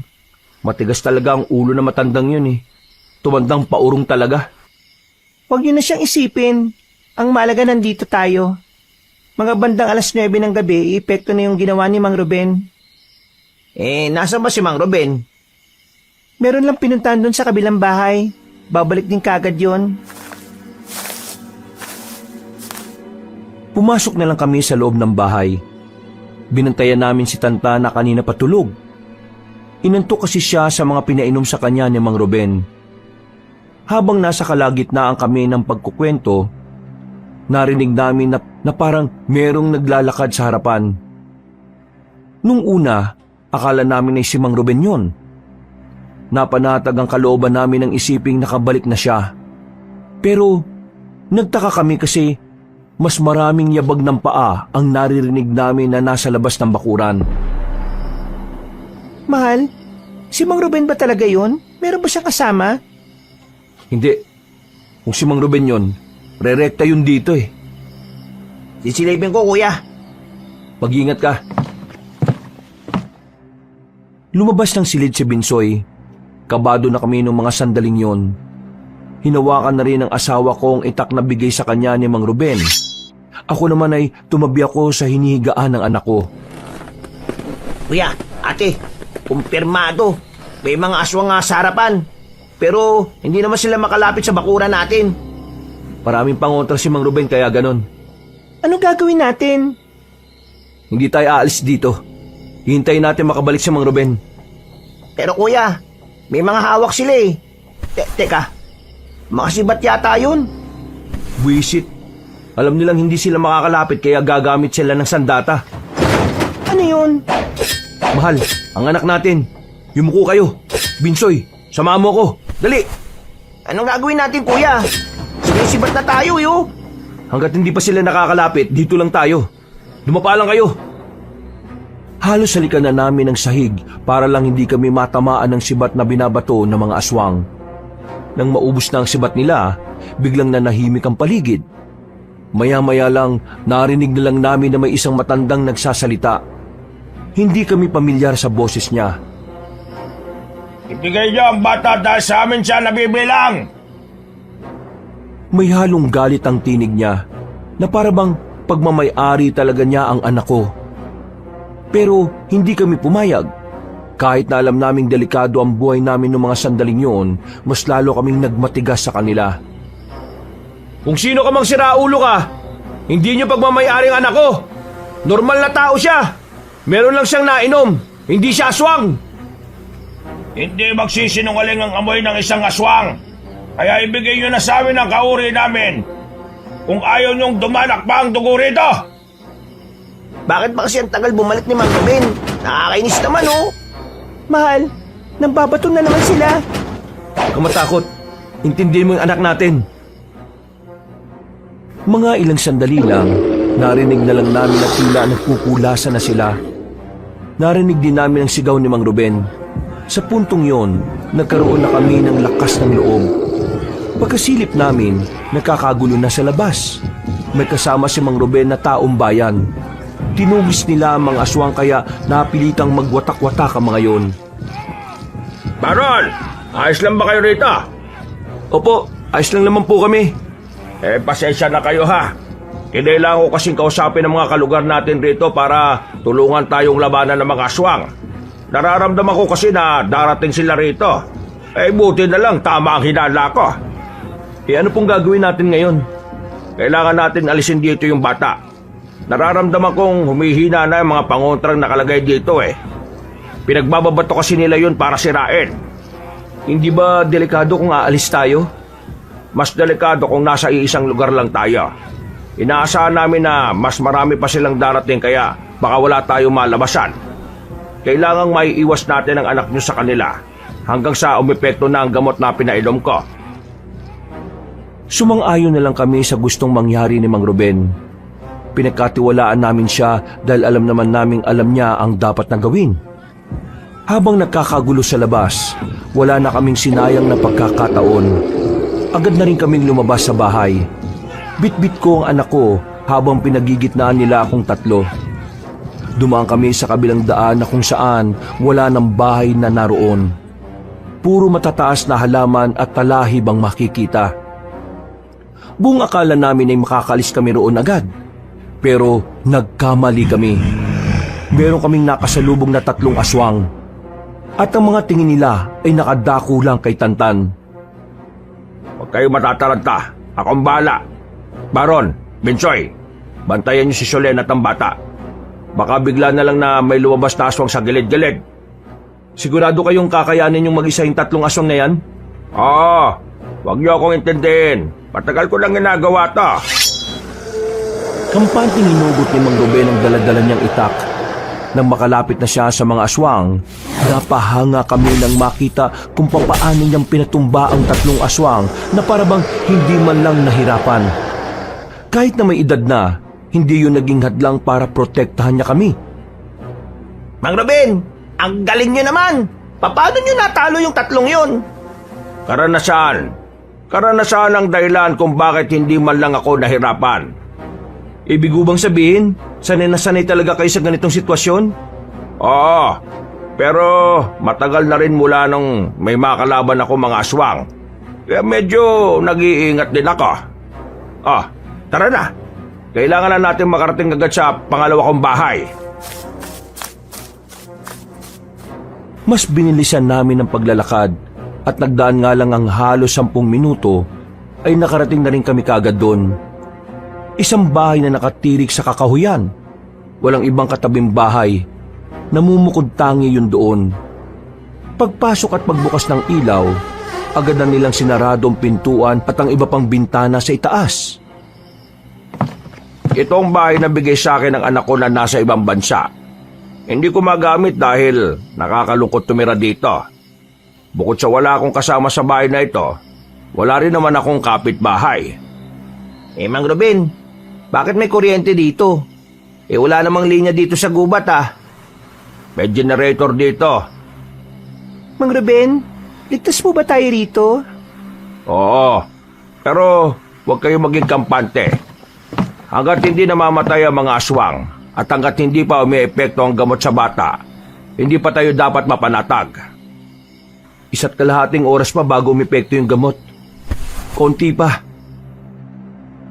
Hiniga ko na muna ang anak ko sa sofa, Kabanong. Sa sala kami tumambay para magkakasama kami.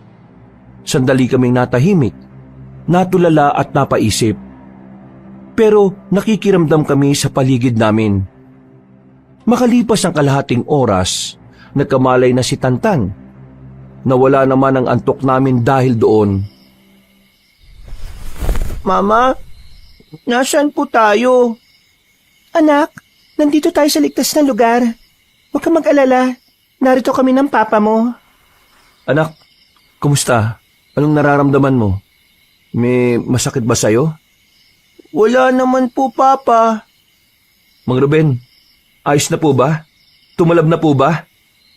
Kagaya ng sinabi ko, 3 oras ang bibilangin. Meron pang 1 oras. Marahil nagising siya dahil mas maagang naging aktibo ang katawan niya. Dahil na rin sa pagkakaalog niya kanina habang tumatakbo tayo. Papa, Mama, sino po siya? Tantan, anak. Siya ang tumulong sa atin para hindi na tayo sundan ng mga nakakatakot na nilalang. Kung ganun, bakit po nandito siya? Siya? Sinong siyang sinasabi mo, anak? May nararamdaman pa po ako, Mama eh. Tingnan niyo po, oh. Nagtatayuan po yung balahibo ko. Nak, sabihin mo, anong nararamdaman mo? Meron pong nakakatakot na nilalang dito. Nasa labas po. Nang sabihin ni Tantan yun, ay agad na nagtayuan ang mga balahibo ko. Agad kaming napatingin sa labas, pero wala naman kaming nakitang kung ano. Ito na nga bang kamalasan, Baron, Binsoy? Maganda kayo. Akala ko ba, hindi na nila tayo masusundan? Yung matandang aswang na mukhang pinulo nila, mukhang siyang mas may malakas na pangamoy eh. Nandito siya sa paligid natin. Kaya naman natin siya, di ba? Di ko pa alam kung ano ang kayang gawin ng isang aswang na pinuno nila. Susubukan ko siyang kausapin para magpalipas ng oras. Binuksan ni Mang Ruben ang pintuan. Kadiliman ang bumungad sa amin sa labas. Pero nararamdaman na namin na nasa paligid lang talaga ang aswang na nakasunod sa amin. Nararamdaman ka namin. Kaya huwag ka nang magtago dyan. Kahit na anong gawin mo, hindi namin ibibigay ang batang ito. Hindi niyo siya pagmamayari. Normal na tao lang siya. Hindi siya gaya niyo. Kaya pwede ba? Umalis na kayo bago mo pa pagsisiyan ng lahat. Malakas din pala ang loob mong pagbanta ng aswang na kagaya ko. Ano ba pinagmamalaki mo? Na isa kang albularyo? Hindi ako nagmamalaki. Binibigyan lang kita ng pagkakataon na mabuhay. Kung ayaw mo, sige, wala akong magagawa. Ibigay mo sa akin ang batang yan. Kung gusto niyong mabuhay kayo. Kabilang siya sa amin. Dugo namin ang dumadaloy sa mga ugat niya. Kahit na anong paliwanag ko, hindi ito maintindihan ng utak mong gamonggo. Sige, tapusin na lang natin ito. Mang Ruben, baka mapano ka naman. Baron, Binsoy, bantayan niyo mag-ina. Ako nang bahala sa isang ito. Mayabang ka rin ah. Sige, tingnan natin ang angas mo.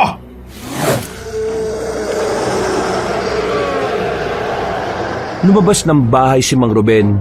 Nagubad pa ito ng damit. Dito na namin nakita ang malaking tattoo niya sa likuran. Isang imahe ng dragon. Medyo nakaramdam kami ng angas kay Mang Ruben. Pero kahit na ganon, hindi pa rin kami nakampante na mag-isa niya lang lalabanan ng matandang aswang na yon. Kung ayaw niyong ibigay ng mapayapa ang bata, pwes, idaan natin sa dahas. Tumakbo na mabilis sa matandang aswang patungo kay Mang Ruben. Sa unang atake ng nilalang sa kanya ay nakailag naman siya. Pero sa nakikita naming bilis ng kalaban niya, masasabi naming dihado siya sa kilos ng mga sandaling yon. Sa sunod na atake ng aswang, Nakakuha na ng tamang pagkakataon si Mang Ruben. Tinamanan niya ang matandang yun ng kanyang itak. At dahil sa ginawa niya, kapansin-pansin na ang pagbagal ng kalaban niya. Pero nagawa lang siyang tawanan ng aswang na parang wala lang nangyari. Mahusay ka pala talaga. Hindi ko inakala na matapos ng maraming taon, may makakarap akong kagaya mo. Lahat kasi ng nakalaban kong albularyo ay mahihina. Pero ikaw, ngayon palang dinedeklara ko ng ikaw ang pinakamalakas sa kanila. Ha! May nalalaman ka pang deklara-deklara, ha? Si Mang Ruben naman ang kusang sumugod. Hindi na niya pinalampas ang pagkakataon na nangihina na ang aswang na yon. Sunod-sunod niyang inatake. Ilag lang ng ilag ang kalaban niya. Pero maya-maya pa, muli niya itong tinamaan. Napatras ang aswang. Buong akala ni Mang Ruben ay matatalo na niya ang aswang, pero nagkamali siya. Naging kampante siya sa mga oras na yon. Kaya naman nagulat siya nang bigla siyang kalmutin na malakas. Mang Ruben! Nakita namin parang nanghina si Mang Ruben. At ang aswang naman ay parang biglang ginanahan. Akmang tatapusin na nito si Mang Ruben, pero tumakbo palabas ng bayang asawa ko at bayaw ko. Nilapitan nila ang aswang. Pinagtatataga nila yon hanggang sa tuluyan ng mapahiga. Hindi nila tinigilan hanggat hindi nila nakikitang malagutan ng hininga. Maya-maya pa, tuluyan na nga yung namatay. Mang Ruben! Mang Ruben! Diyos ko, anong gagawin natin? Ayos lang ako. Huwag kayo mataranta. Kalmot lang naman sa dibdib to. Ayos lang ako. Inalalayan siya ni Baron at Binsoy na makatayo. Agad naman siyang ipinasok sa bahay. Kinuha namin ng mga panggamot niya sa loob ng malaking bag. Nilinisan namin ang sugat niya. Mabuti na lang ay may kaalaman ako sa ganung bagay dahil ilang beses ako nakadalo ng seminar sa bayan noon. Nang maging maayos na ang kalagayan ni Mang Ruben, sinunog na namin sa malaking drum ang bangkay ng pinunong aswang. Patawa-tawa pa si Mang Ruben na parabang isang malaking biro lang ang nangyari. Maraming salamat, Kalina. Kung hindi dahil sa inyo, baka wala na ako ngayon. Pinakaban mo naman kami. Kami ang dapat na magpasalamat sa inyo. Baka matagal nang wala sa amin ang anak namin kung wala ka. Lubos po kami nagpapasalamat sa inyo. Ngumiti lang sa amin si Mang Ruben.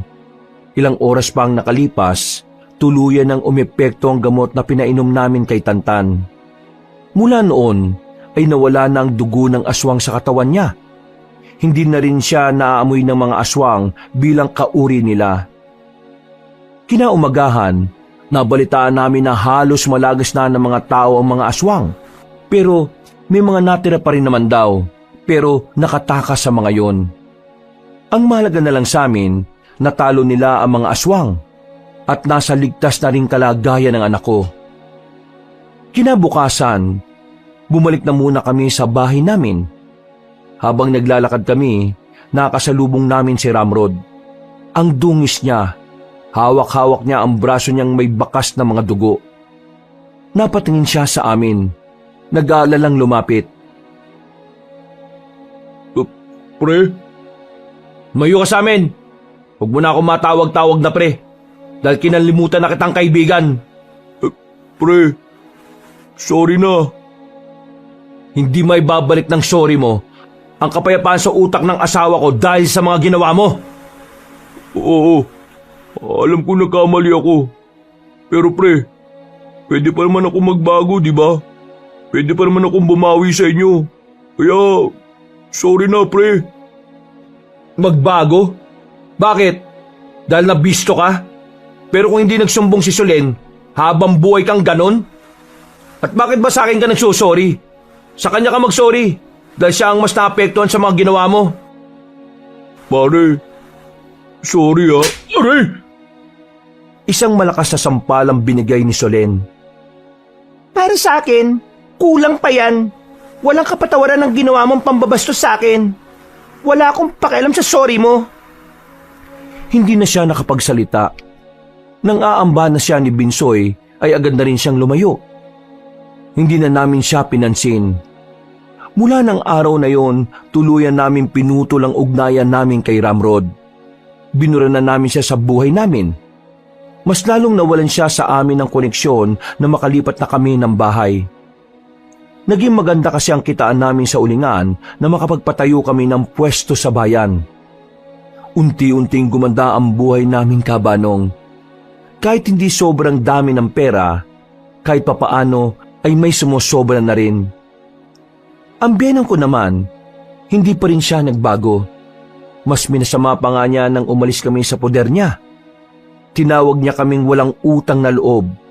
Na kesyo nung magkapera na daw kami, ay bigla na lang kaming nang iwan. Pero hindi na lang namin yun inintindi.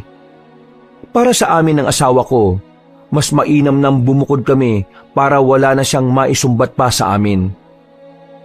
Mahal, unti-unti na nating natutupad ang mga pangarap natin.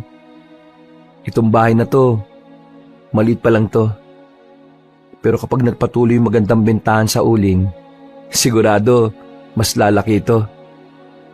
Sa kahit saang bahay pa, maliit man o malaki, basta ikaw ang kasama namin ng anak natin, masaya na kami. Mahal, maraming salamat sa paniniwala mo sa akin. Pangako, mas lalo ko pang pag-iigihan para sa inyo ni Tantan. Niyakap na lang ako ng asawa ko, Kabanong, pero agad na rin kaming kumalas nang dumating na si Binsoy at si Tantan. Pinagsaluhan namin ang daladala nilang pagkain nung hapon na yon. Mula noon, namuhay na kami ng mapayapa. Malayo sa masasakit na salita ng biyenang ko. Malayo sa pambabastos ni Ramrod. At higit sa lahat, malayong malayo sa panganib na dulot ng mga aswang. Hanggang dito na lang po ang kwento ko, Kabanong. Sa mga nakinig hanggang dulo, maraming salamat po sa inyong lahat at pinagpalang araw, mga kabangers at kayanggaw. Wakas,